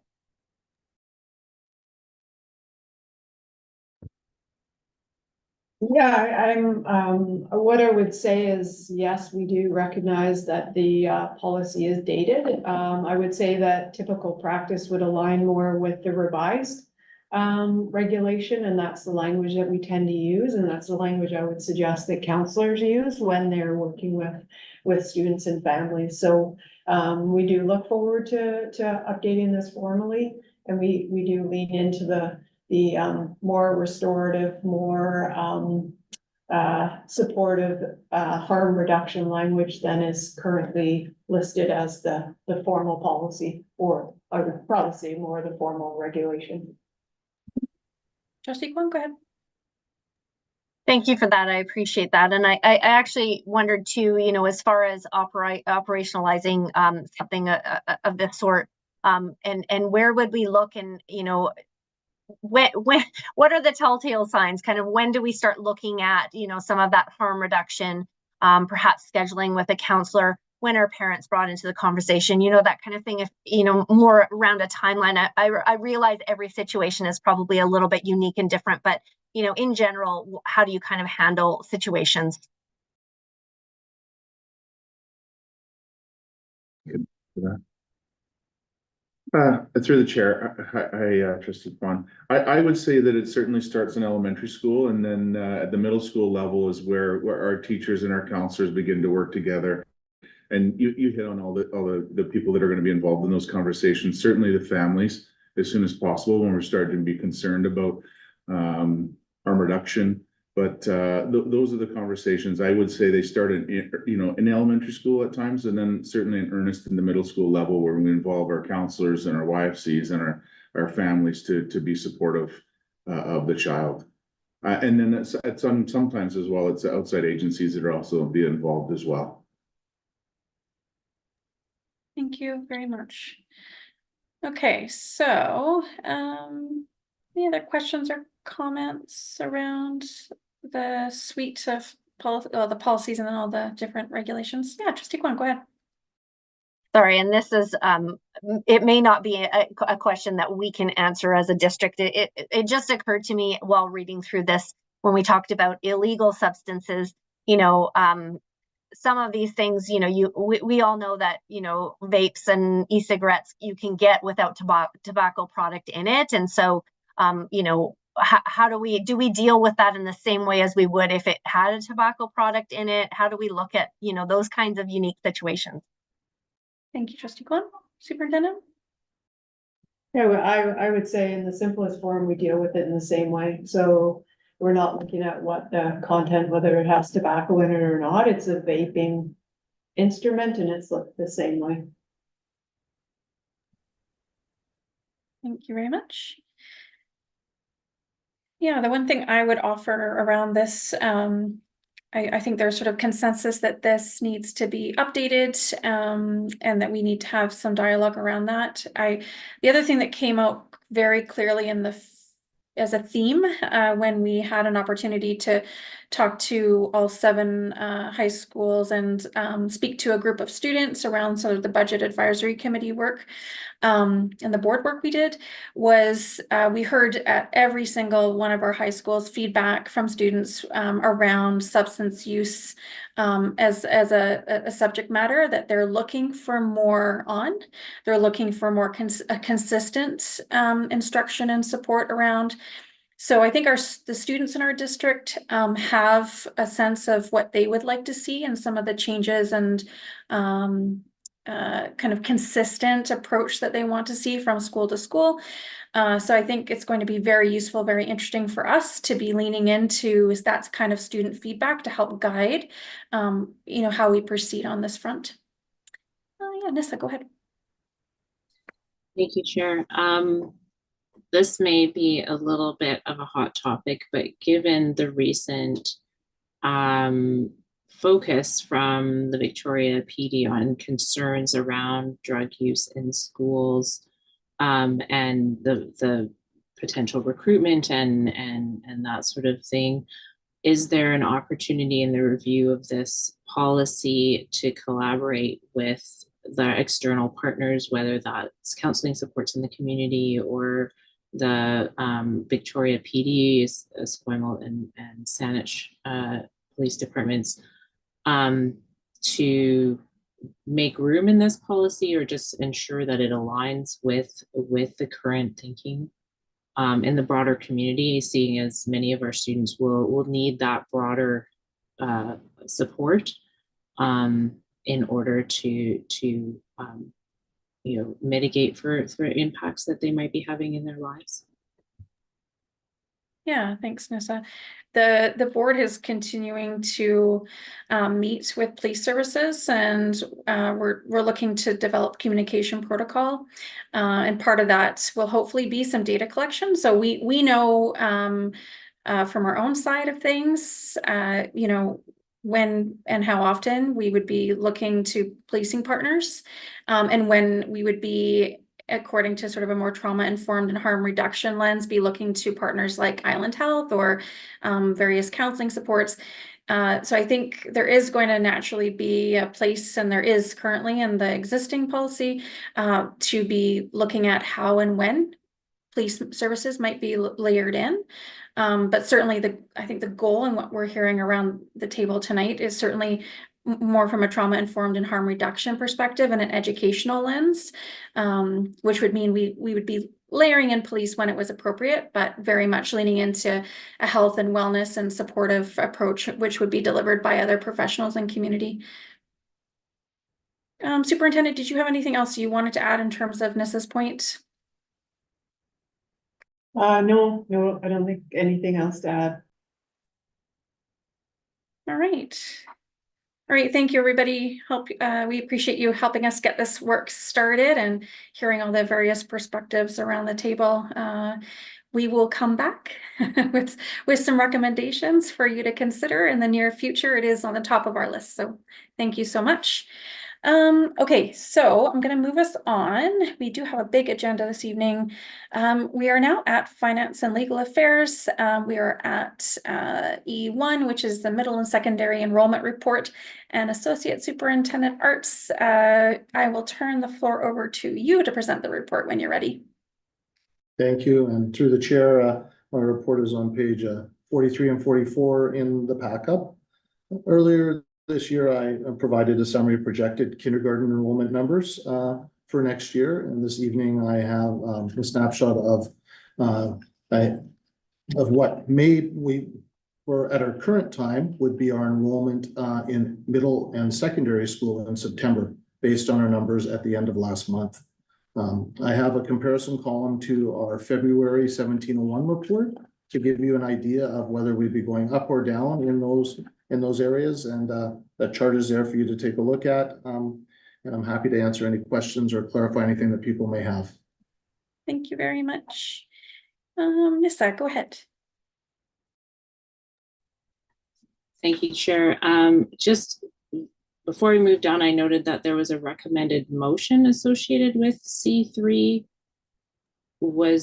Yeah, it's actually already with the policy subcommittee. All right, so sorry, my mistake. I just wanted to make sure. No, you're right, there was, but it actually is already with the policy subcommittee. Okay, thank you. Thank you. Okay, so Associate Superintendent Arts, thank you so much for the report. I just want to open the floor up for any questions or comments folks might have in relation to that.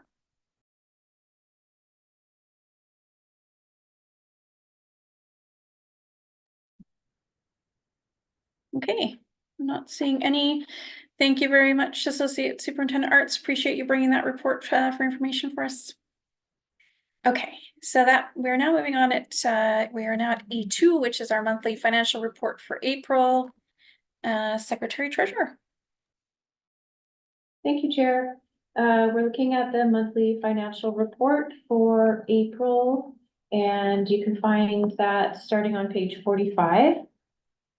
Just confirming that the numbers that we have there for April 2023 were run after month end, and they are the numbers that were reported at the May 2023 ops meeting. April 2024 numbers were also run after month end.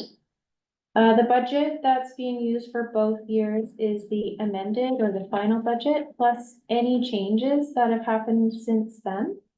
And the actuals are reflecting from July 1st to March 31st. Actually, that should be April 30th. So 11 months, 10 months. Revenue, you can see on page 45. So the percentage column that's there, that's the amount of revenue that has been budgeted and not yet received. When we look at the current year, we're looking at 18%, which is exactly the same as where we were at last year. And if you look at the total for expenses, they're on page 47. And the percentage column for the expenses is the amount of expense budget that is available to spend. So current year, we're looking at 22%, and last year it was at 21%. So we're happy to answer any questions that you might have on the April report. Thank you very much, Secretary Treasurer. Okay, I'm just opening the floor to trustees and partners who might have any questions around this particular report this evening. Trustee Kwan, go ahead. It's just my usual question, looking at revenues and expenses. And revenues, it looks like we're pretty much on track from last year, but just wondered if there's any line items that might be, we might think we have a bit more risk of maybe not collecting as far as revenues go. And then on the expenses side, is there anything that we see that's basically off track, and that we won't be able to make up with other line items or anything in that sense? So. Secretary Treasurer. Thank you, Trustee Kwan. Thank you, Chair. I'm just looking at revenue as a starting place, and I invite Julie to jump in too, because she would have taken a more detailed look at this. The only thing that comes to mind is there's a bit of up and down in the community use of like our rentals of facilities. So you could see that we're a little bit down in some places, whereas we're a little bit higher in others. That could offset by the end of the year. Yeah, looking at expenses. The things that are showing as being over budget at this point, often it's because the budget hasn't been moved around. So schools may necessarily not have moved budget from where it is into those particular places. And also one of them that always is an item is the contracted transportation, which is a purchase order that's set up, and it's really a guess at the beginning of the year what that would be. So there isn't anything that's really jumping out at me that is a concern, but I just offer Julie an opportunity if there's anything that she can think of at this point. Thank you, Secretary Treasurer. Associate Secretary Treasurer, is there anything you wanted to highlight? Through the chair, no, nothing jumps out at me. The only thing, as I've mentioned previously, is with respect to international education. So, as you can see, they have collected a little bit more revenue from the final budget, but their expenses also have gone up. So we're hoping to recover a little bit more there. Yeah, we'll see where they land at year end. Thank you very much. Any other questions, folks, before I move us on to the budget change report for April? Okay, I don't see any other questions. So, Secretary Treasurer, if you would like to present the budget change report for us, that would be appreciated. For the budget change report, you can find on page 48 of the agenda package. This is a report that highlights all of the revenue adjustments and larger expense adjustments to the budget.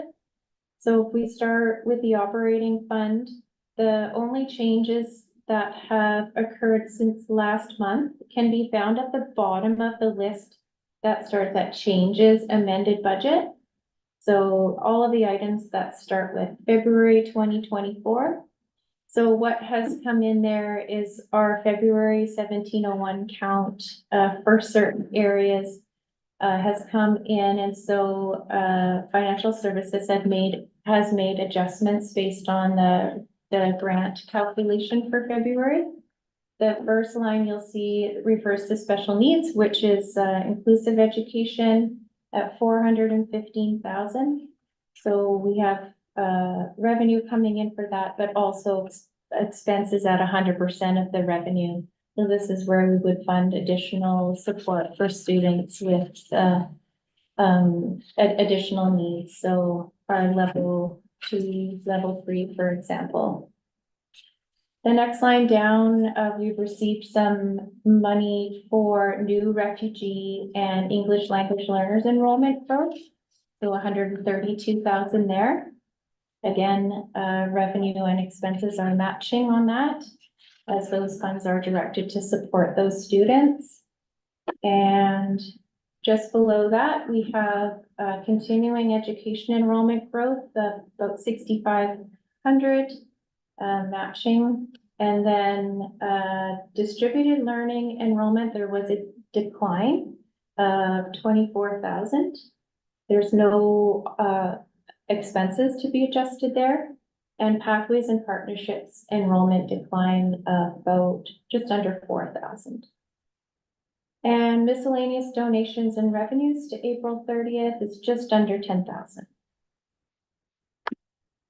When we're looking at special purpose funds, nothing has changed there until you get to page 52.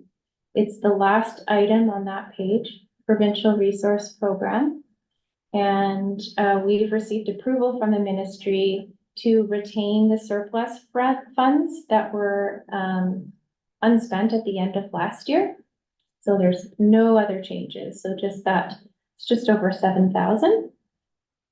And then capital, which is on the next page, page 53.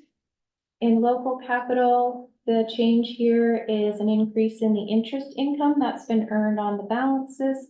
So that's up just a very small amount, $89. So we're at 21,000 for the year. And then Ministry of Education, the restricted, we're up 28,000 from the last month. We're now at 123,000 interest earned on that. So happy to answer any questions that you might have on this report. Thank you very much, Secretary Treasurer. All right, for trustees and partners around the table, any questions? Trustee Kwok, go ahead.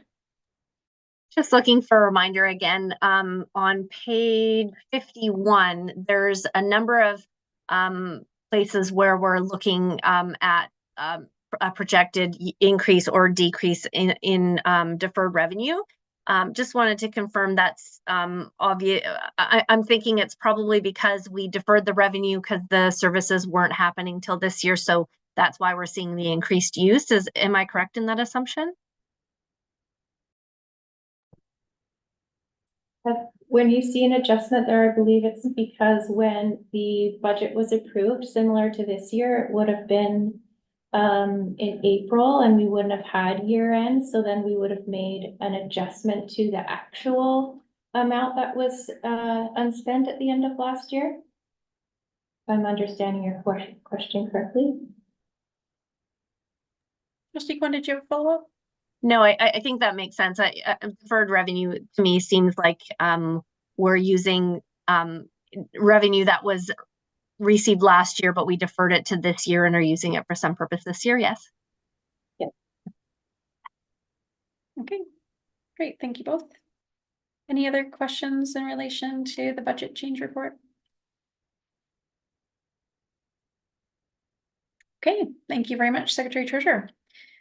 Okay, folks, so we are now at E4. This is the audit subcommittee report. At A, we have the 2023-2024 audit planning report, and there is a recommended motion.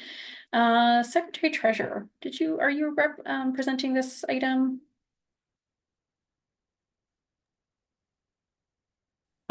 Chair, I can also happy to pass it over to our subcommittee chair if they would like to do that on behalf of the subcommittee.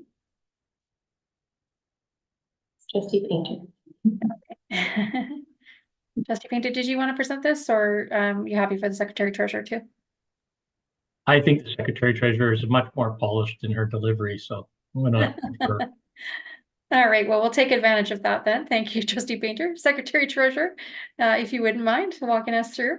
I don't mind at all. Okay, so the audit subcommittee met on May 2nd, and we had Lenora Lee, who is the engagement partner from KPMG, join us in that meeting. And she went through the 2023-2024 audit planning report. So that's the planning report for the audit that we will be having for the current year. And they will be doing their interim audit coming up at the beginning of June, and then they do their final audit in July after the year has concluded. And so Lenora went through the audit planning report with the committee and answered any questions. The subcommittee has put forward a recommendation that the board approve the 23-24 audit planning report as presented, and the audit planning report is included in the agenda package.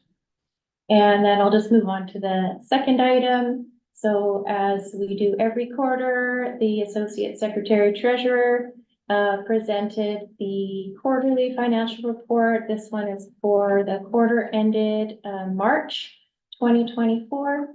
And so there is quite a lengthy memo there explaining the changes year over year and from the preliminary and also the final budget. And so she was able to answer all of the questions that the committee had regarding that. And the committee has put forward a motion to accept the March 2024 quarterly financial report as presented to the audit subcommittee. Thank you very much, Secretary Treasurer. Okay. So perhaps what I'll do first is just open the floor for any questions in relation to this is the audit planning report. If there's any questions or comments in relation to that before we look to move the motion. Trustee Kwan, go ahead. No questions. Just wanted to highlight a couple of things. First of all, on page 76 of the auditor's preparation slides, just wanted to highlight that KPMG has a sustainability reporting on their website. So just looking back at our previous things on our agenda, the climate action implementation ad hoc committee might find that interesting and perhaps find some useful information on what on things they might be able to incorporate into their own committee. And then I just wanted to give a shout out to our finance team. They had no sooner are they done with budgeting and they're going into year end. So kudos to them and thank you for doing everything that you do. Thank you very much, Trustee Kwan, and yes, yay, and thank you to our finance team. We couldn't do it without you. Much appreciated. Okay. Any further questions? Again, maybe moving on to the quarterly financial report, if there's any questions or comments in relation to that, and then we'll start with the first motion. Okay. All right, trustees, looking for a mover then to move the first motion, which is that the Board of Education of School District number 61 Greater Victoria approve the 2023-2024 audit planning report as presented to the audit subcommittee. Thank you, Trustee Peter. Any discussion? Okay, hearing none. All those in favor, the show of hands, please. And that is unanimous. Thank you, trustees. Our next motion is that the Board of Education of School District number 61 Greater Victoria accept the March 2024 quarterly financial report as presented to the audit subcommittee. May I have a mover? Thank you, Trustee Kwan. Any discussion?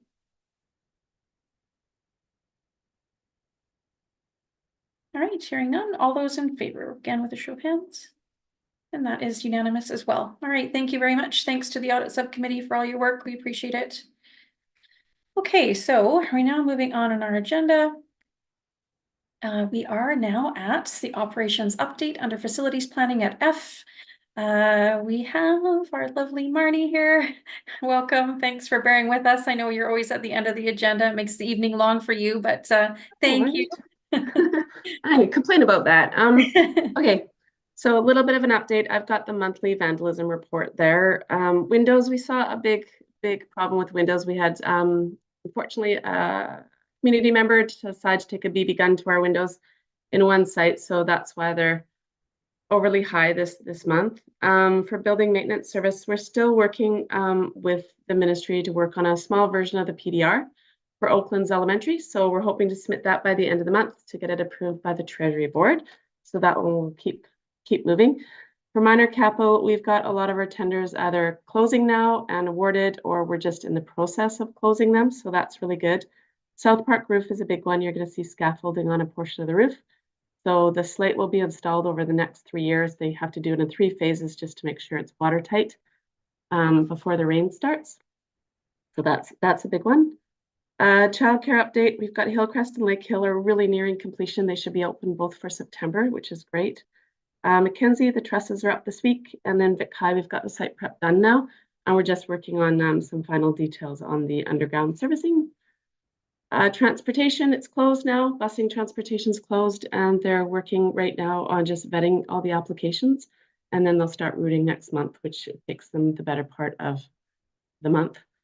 It's a big job. And networks and communication, the team is continually servicing the tech packages. So a few schools they service this month. And we officially have the outdoor cameras installed and operational at Vic High, which is great. I won't bother going into energy because you heard all about Brian today, from Brian and what he's been doing.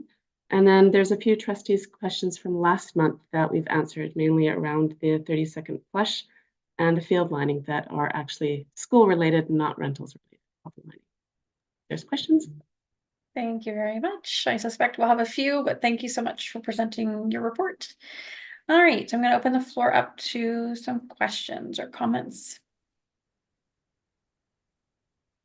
Maybe I'll kick us off. So, oh, Trustee Kwan, go ahead. You kick us off.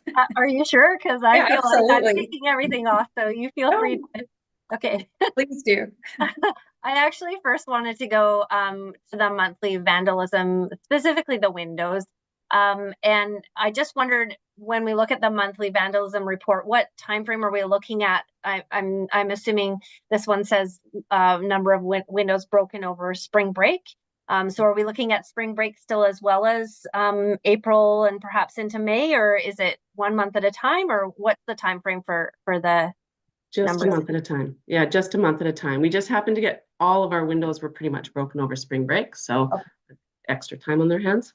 Okay, so this is reflective of March then, is it? Yeah, part of March. It's usually from the middle of the month to the next month is how we take the month. So middle to middle. And if I may, it's not to do with the same topic, but the same chart. Can I take a little leeway there? Yeah, go ahead. I don't see any other hands, so you please feel free. Okay. And so it was really around, I mean, really around everything else we're seeing, the tagging and graffiti, but also the external damage and some of the garbage and human waste we're seeing around. And I wondered if we have, if we're able to, if we have any information about, you know, how that looks compared to things in the community. You know, I know probably some of these are probably a trend, you know, we're seeing not just on school grounds, but in other areas too. And I wondered if we had any information on that and kind of, you know, what's happening in community kind of to deal with this, if we have had any conversations or can have any conversations around perhaps how we can look at this as a community rather than just as a school district.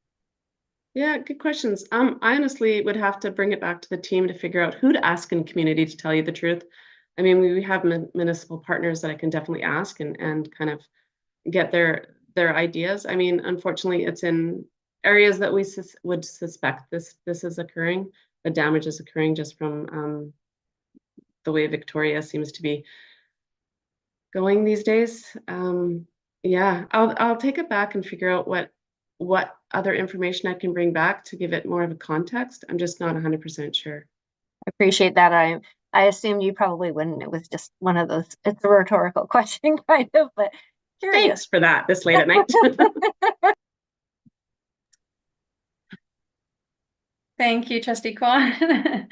Yeah, my questions actually were similar, unfortunately, just around context of sort of where we're seeing, if there's particular schools that we're seeing, you know, some challenges in particular, or if there's any sort of trends that you're noticing. Yeah, and it's a hard one because the graffiti's all over the place. I can't really say it's one school. We did get one school tagged more than others over spring break. It's just where the people are at that time. For the garbage and the needles, it's more of the schools that you'd suspect them at. We're doing needle walks. We're doing walks for that type of item. Yeah. But I'll try and get some more context. I'll try and figure that out. I'm just not sure. Yeah, and the mitigations are the same, are they, in terms of, like, I know facilities staff, you know, you folks walk the school grounds in the morning, especially the school grounds in the inner part of the city where there might be a few more issues around sharps and that kind of thing. And those are the same mitigations we're continuing to use to address this. Yeah, and maybe I'll put a needle count on this one just so we can start understanding how many we're picking up. Because I don't think we actually track it. We've got people going out to all the schools that we need to during the day, and the custodians, of course, walk the schools that we have day custodians at. I just don't know if we've actually taken any records of how many we pick up daily or monthly. Hopefully not many. Yeah, if you find that useful, we certainly don't want to create more work for you folks. But it's helpful for us to know if there are certain trends at certain schools. Maybe give us some hints to some further advocacy we can do with some of our municipal partners. Okay, any other questions in relation to the operations report? Yeah, Trustee Kwan, go ahead. Yeah, a couple of other ones. First of all, under operations, and I just noticed that we're in the process of completing a reorg for custodial runs, and I wondered if our lovely director of facilities could maybe elaborate on that and what that looks like and perhaps the reasoning behind it. Yeah, so when we might have a new classroom come into a space, we actually have to reorg and get that custodial run prepped. So we've got enough custodial time to put that. So that's kind of, we look at the school holistically as a whole entire district every single year. So that's where that comes in. There's mainly more classrooms added and not many taken away this year. So it's mainly about extra custodial time, not less. Thank you very much. Trustee Kwan, do you mind if I come back to you in a moment? Cindy's got her hand up, so I might just go to Cindy if that's okay. Yeah, Cindy, hi. Go ahead when you're ready. Hi. We at DOSH, District Occupational Health and Safety Committee, was actually a little bit concerned about activities of unhoused people at certain schools, and we were trying to start a tracking system, but that hasn't really taken off the ground. Maybe we can work together and figure it out, because I think that's a big one. There's a lot of people that get kind of moved on in the morning, if you will. Some of them get moved on very politely and some not so politely. Yeah, and so I know the admin that is representative at DOSH. We're concerned about that as well. So, yeah. Yeah, perhaps is there an opportunity to look at trends then if you know certain schools are maybe finding some of these challenges more frequently? That would be certainly useful for us to get a sense of maybe which schools might need some additional support or advocacy on behalf of. Thank you very much to you both. Trustee Kwan, go ahead. Yeah, hopefully a simple question this time around. I just noticed on grounds we're implementing a 2-person grass cutting team to concentrate solely on OSCs. Can you just tell me what that stands for? Oh, sorry, the childcare units. Oh, okay, perfect. Yeah, Thank sorry. you. No, that's okay. Thank you. Appreciate it. I just wanted to say thank you for bringing back the information on elementary schools that have the 30-second flush signs, and so the requirement to flush the potable water source for 30 seconds before you can drink. It was really helpful to get a sense of whereabouts those are still located. So I understand it's mostly sinks and the like rather than the fountains. Just wondering what, if any, future plans we have to encourage students not to be using those until we can sort of address this in the long run. I know we're continuing to use filters and filtration at the line. That's interesting to me that you've layered in yet another type of filter, but it sounds like it's at the line rather than at the interior water source. But yeah, I'm wondering what your plans are, if any. I can't really say we have further plans to add anything further to our district. We beat all the VHA parameters for lead in the water, which is really great. They're really, really low.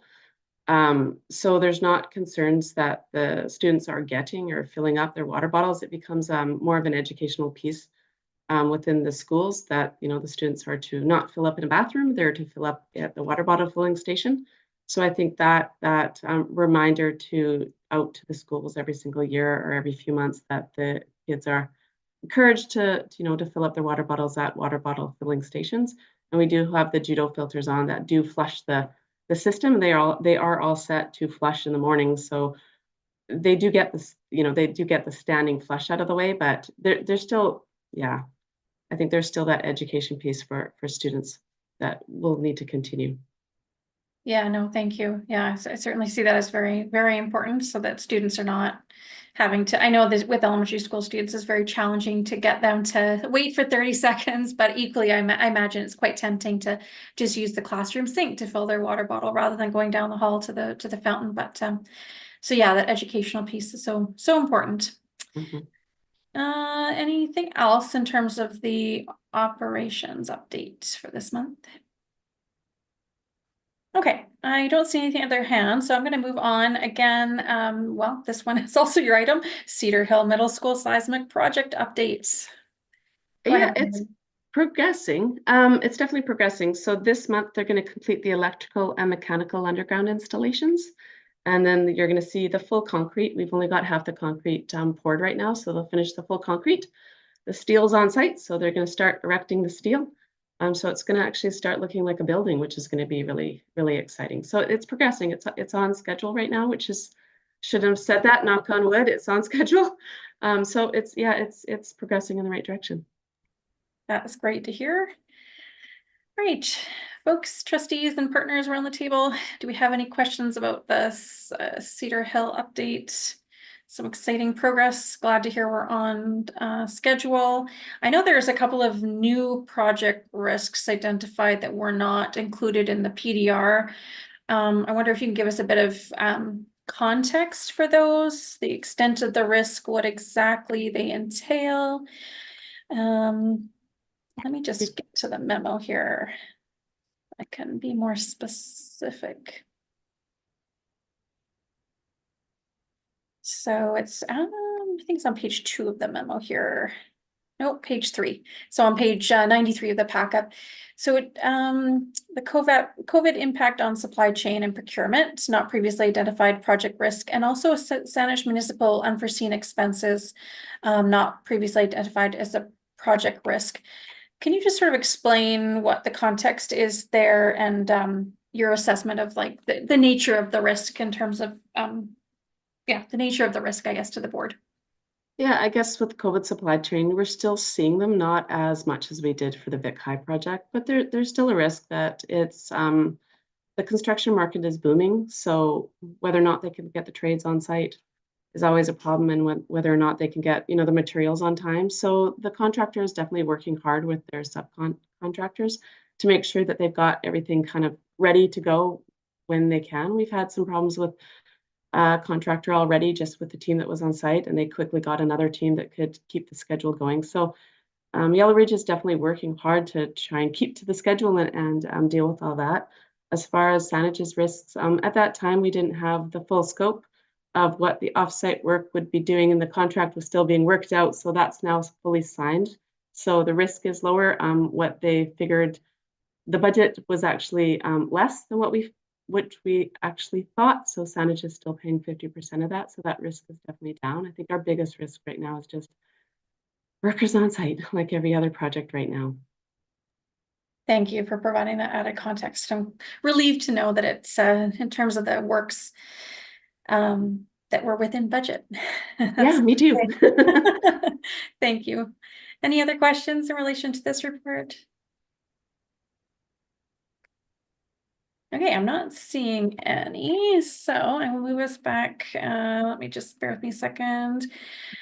We are now going into the 5-year annual capital plan draft. I'm going to turn this, I believe, back over to the Secretary Treasurer. Or Marnie, are you presenting this?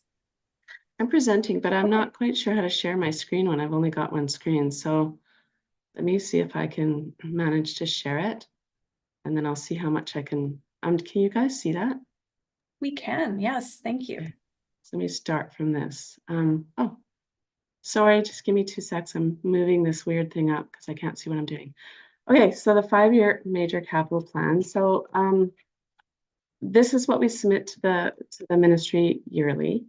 So the addition projects are used to increase the capacity of our schools. So in this case, there's 3 that are suggested to be submitted this year for Cedar Hill, Sundance, and Reynolds.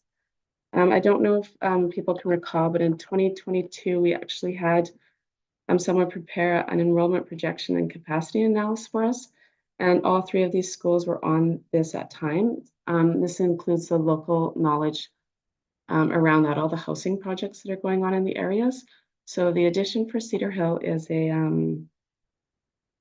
give me 2 seconds and I'll find it on my notes. It's I think it's a 4 classroom addition at Cedar Hill, a 7 classroom addition at Sundance, and a 300 addition capacity enrollment addition at Reynolds Secondary School. So these are kind of placeholders for us. Cedar Hill, we'd love the ministry to support that now so we can get that moving before the schools are done.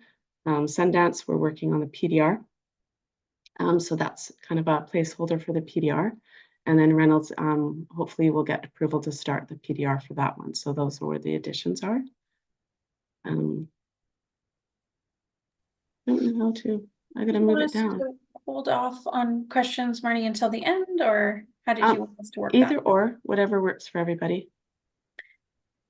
Okay, so yeah, I don't see any hands right now, so perhaps we'll just wait until the end. Oh, no, sorry, I correct myself, I'm wrong.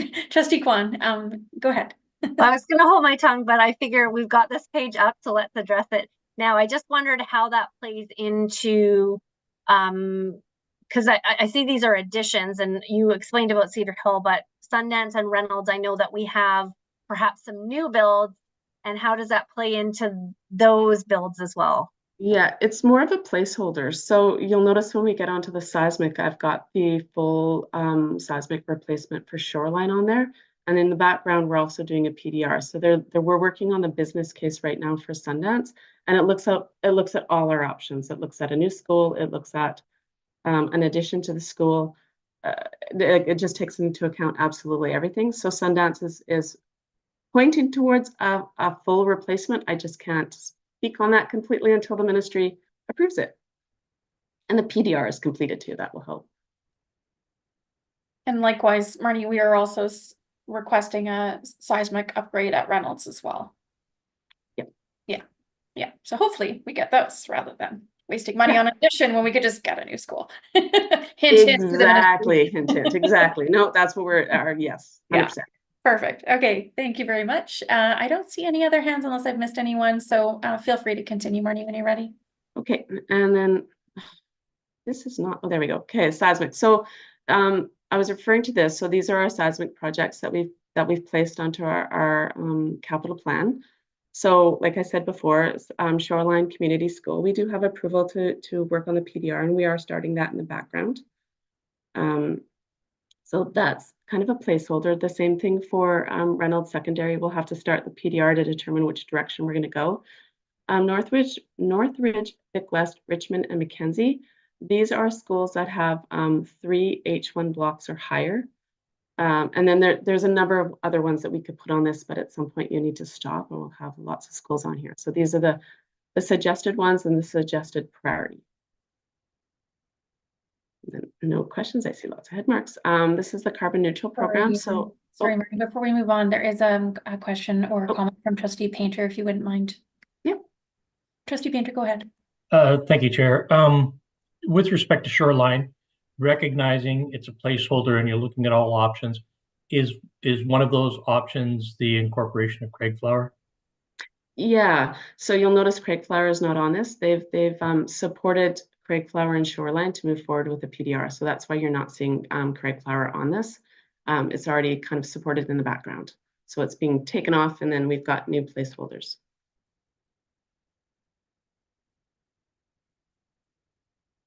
Good to move on? Okay. So this is the CNCP project list. This is for lowering the school district's carbon emissions. So Oakland's is a priority #1, and this is mainly to do with the fact that it needs new boilers. But another fact that we actually need smaller footprint in our boiler room in order to deal with the shoring that's currently in the school. So it's kind of a project that came up at the perfect time. So we're already working with a mechanical engineer on that to determine how best to move forward. And we're working with Brian. If he has his way, everything would be electric. But in this case, electric is about 5 times the price right now. So we're trying to figure out which way best. So we've got a mechanical engineer on that. Lansdowne Middle School and Mount Doug. Your guys' pictures are in my way. They're 2 smaller DDC projects that we've put on there. We've got old Cougar systems within our district, and the Cougar systems you actually can't get parts for anymore. So we're struggling a bit with that. So those are the digital controls that turn or open and close dampers and do everything in the background to deal with our heating. And then we've got Uplands on there because there's old boilers in that system that are in that school that are starting to leak. And then we've got Lambert Park at the very bottom as well for boiler upgrade as well. So those are our suggested carbon neutral projects. Any questions on this? Thanks, Marnie. Sorry, folks, I lost connectivity there for a second. I see we're on CNCP, so that's great. And sorry, Marnie, you were speaking to electrification. I certainly had some questions about what the plans were here. And I'm sorry to make you repeat yourself, but which projects are not going to involve electrification? Right now, we're looking at a hybrid model for Oakland's. So it'll be part natural gas with high energy efficient condensing boilers. And then Lansdowne and Mount Doug are DDC upgrades because we have old Cougar systems out there. So that is just the DDC. And then Uplands and Lambert Park would be boiler upgrades as well. Lambert Park, we're suggesting that it's a hybrid model as well that we can have. And we'd like to do this where, like Brian was saying, we have the ability to add in heat pumps at a later date to deal with more electrification down the road. But for Oakland's is a really good example. A hybrid model is about 400,000. For full electrification, you're looking at just a little under 2 million. So it's a huge cost. And so we don't think we get approval from the ministry to go with electrification. Yeah. Yeah, well, given how small the CNCP budget is provincially. Yeah. All So 60 school districts, I'm not surprised by that, but equally it's sad to see the lost opportunities to really, electrify our infrastructure. yeah, but we're still decreasing greenhouse gas emissions, so that's positive as well. Any Yeah. bit helps. Will you remind us too, Marnie, like what the life cycle is on some of this infrastructure? Like when are we going to get an opportunity to replace this again? Like say, for instance, in the case of Oakland's as an example. I'd probably say 20, 25 years. Yeah. Yeah. So it's not going to help us in terms of our goals for 2030 or let alone well, maybe for 2050. Every bit helps, so. Yeah, no, it does for sure. Okay. Any other questions for Marnie in relation to this particular slide? Great, thank you. Okay, and this is our SEP project. So these are to extend the upgrades of our buildings, like windows, building envelopes, interior upgrades. For the ones that you see here, South Park, you're going to see this one for the next couple of years. This is our slate roof upgrade. So if you remember last year, they did the chimneys, we ordered the slate, we ordered the terracotta. So now we're on to actually, what do you call it? We're actually installing the slate. So it's going to look great this summer. It'll be even better in 3 years when it's done.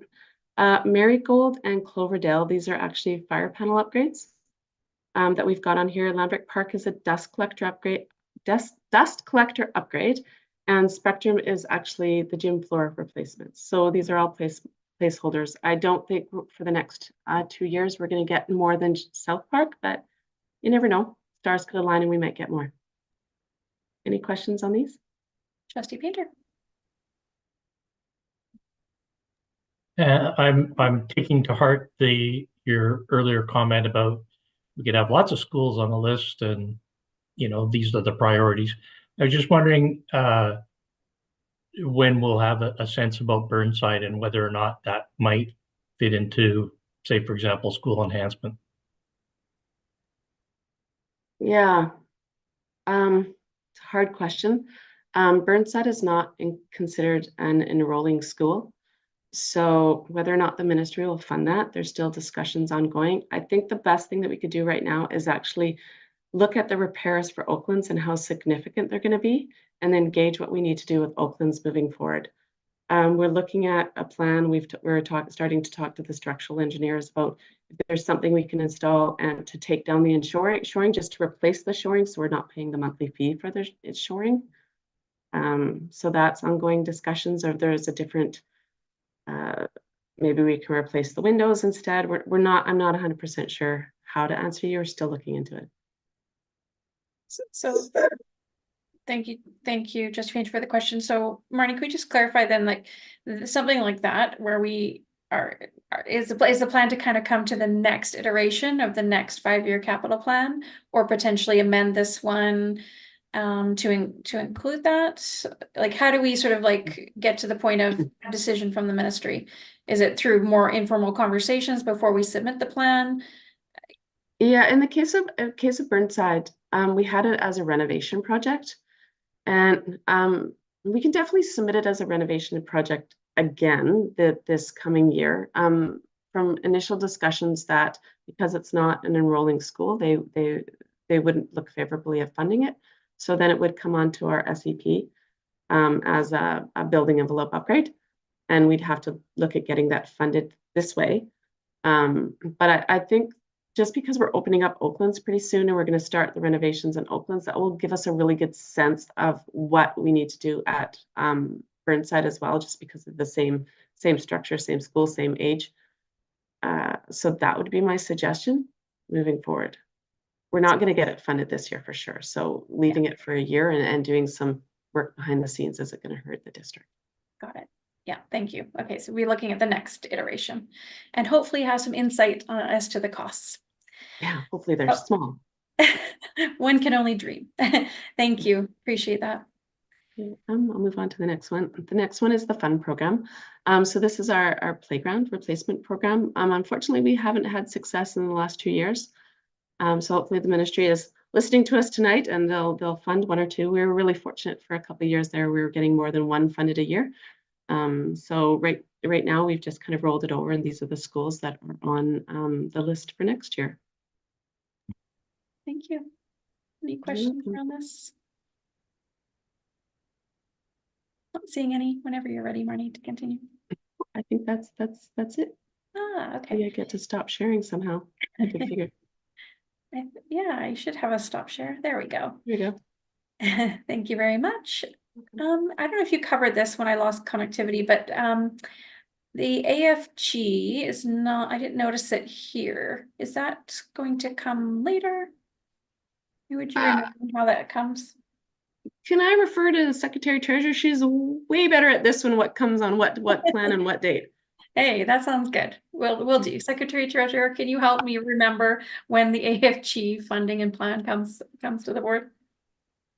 Yes, Chair, the 24-25 AFG plan was presented at the board meeting, the last board meeting.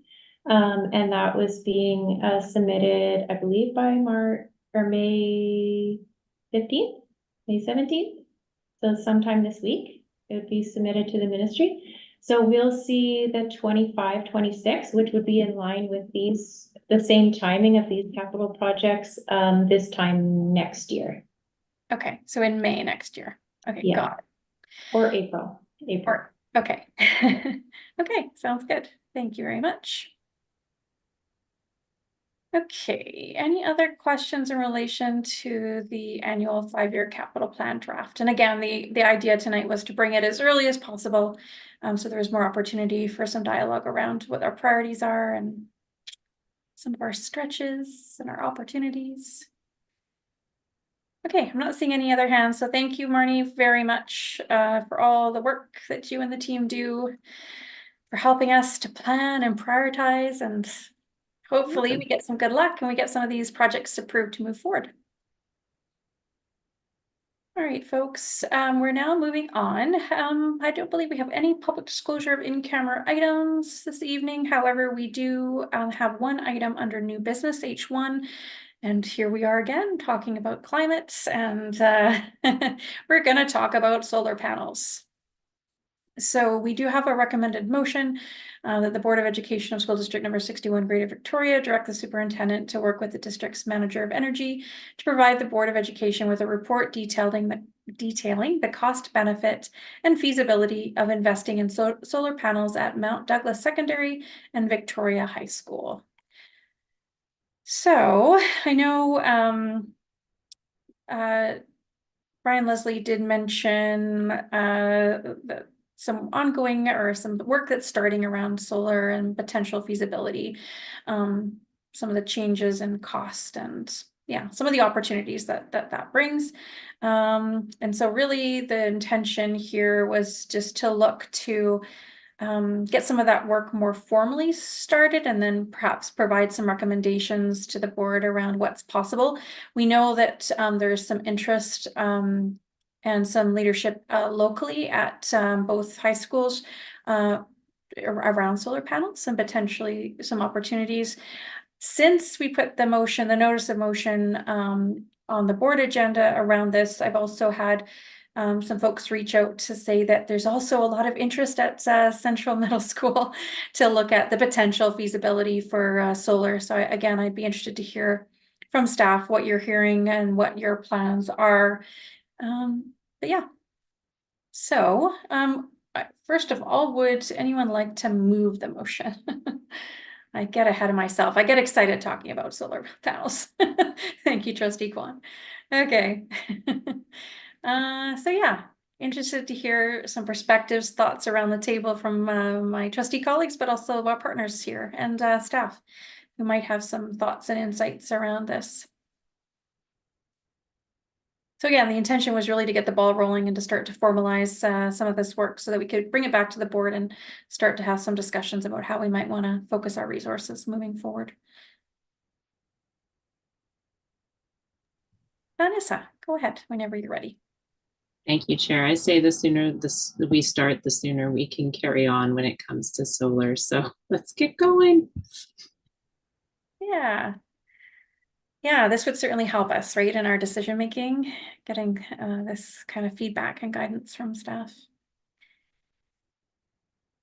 Any other thoughts? I mean, I think if once we get this sort of first report back, it might also help us to have some discussions about other possible options, like for instance, at Central or other schools in the district. We've got a great use case at Torquay, and so yeah, interesting times. Trustee Painter, go ahead. Thank you, Chair. I'm mindful of what our energy manager identified earlier about issues with heat pumps. And so I'm keeping that in mind, but do we want to limit ourselves solely to solar in this one, or do we want to look at a broader range of net zero energy production? Or I'm not just sure what the proper language would be. Yeah, no, good point, Trustee Painter. I think my understanding, and again, maybe Marnie can help us here.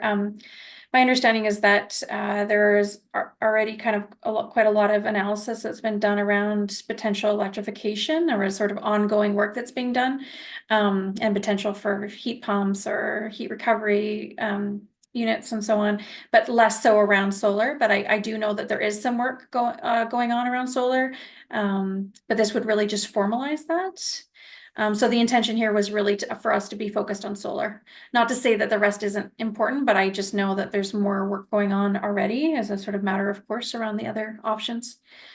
Darren, you might have a unique perspective, I imagine, to share with us. Well, thank you, Chair. As anyone who knows me knows, I'm a bit of a study junkie, and anything environmental is always something I look up quite often as well.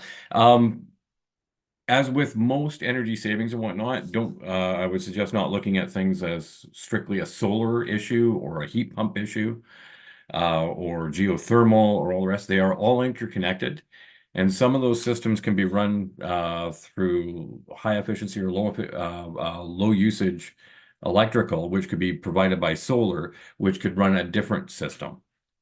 So it's all interconnected as well. And I know that Brian, our energy manager, also knows all of that as well. We talked extensively about it. It's his passion, definitely. So he will have more ideas as to how this could all be interconnected, and also upgradable going down the road, as he alluded to earlier, making things adaptable moving forward. So let's not look at one source of energy or one source of heat, because quite often they're all interconnected. Thank you. Thank you. Yeah, there's certainly some opportunity here. I think from my perspective, I mean, I'm not going to second guess what comes back. I'm just looking forward to seeing, you know, an analysis. I know when we were talking originally about the plan for Vic High, at the time it wasn't possible for a myriad of reasons to fully electrify, but I know that there was some thought that went into some of the design and sort of future proofing us to allow for future upgrades. So I imagine that, yeah, that'll probably be part of the subject of the report that comes back if the board does support this. Marnie, did you have any thoughts or perspective? Oh, I'm sorry, Associate Superintendent Arts. Yeah, hi. Thanks for waving. Sometimes it's hard to see you guys. You're all in smaller windows together. The Bob was actually waving for the superintendent who's off the aisle, and we'll get to her now. Not on the camera, but I was wondering if the board would consider removing the names of the schools and allowing for the report to come back with the feasibility of solar panels at schools in the district. I think as Brian suggested, starting with one pilot or two, at least the board wouldn't be limiting the feasibility and looking at particular schools, whether it's Mount Doug or Vic High or Central, but schools in general in the district. You might get a broader range of information coming that way. Thank you, Superintendent. Yeah, no, that's a great suggestion. I think if that's, you know, not untenable, it would be great to get an overview. I think then the question would be sort of what, what do you prioritize? But that's a conversation for another time, depending on what we get back. But trustees, any thoughts about maybe amending the language to give some more latitude to provide a report that takes into account the cost, benefit, and feasibility of implementing solar panels at all of our schools? I think it's ambitious, but hey, I like it. Trustee Kwan, go ahead. Yeah, and I might suggest instead of all of our schools in our district, only because we're probably not going to be able to do all of our schools, but the report will just give the feasibility for all of our schools, and then we can kind of finesse it from there, depending on what comes back from the report. Thank you, Trustee Kwan. Trustee Painter? I suggest just shortening it up instead of including all of schools, just at schools in Victoria, and that gives us enough open-endedness that we can get the feasibility study without any expectations or anything. Yeah. So at SD61 schools, something like that. Yeah. Okay. Are we suggesting an amendment then that we're happy with and that someone would like to move? Thank you, Trustee Painter. All right. Any discussion? So we would read, instead of saying at Mount Doug and Vic High, it would just be at SD61 schools. Okay. Any discussion around that?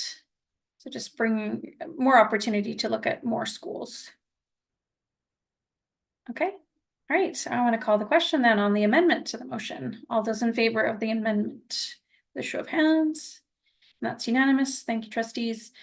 Okay, so we have a motion as amended, subject to any other further comments. I'm going to call the question.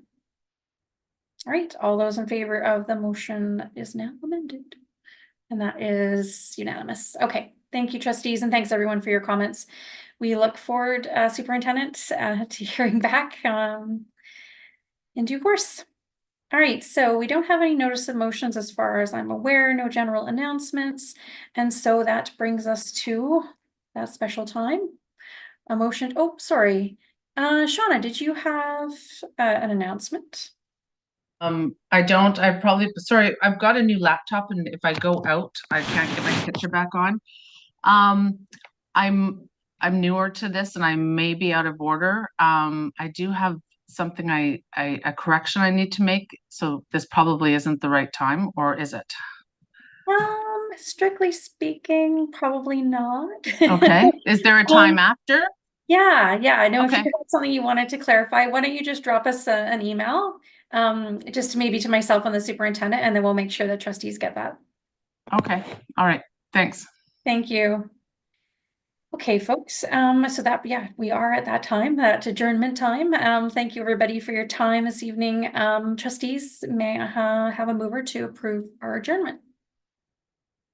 Thank you, Trustee Kwan. All those in favor? And that's unanimous. All right, take care, everybody. Good night.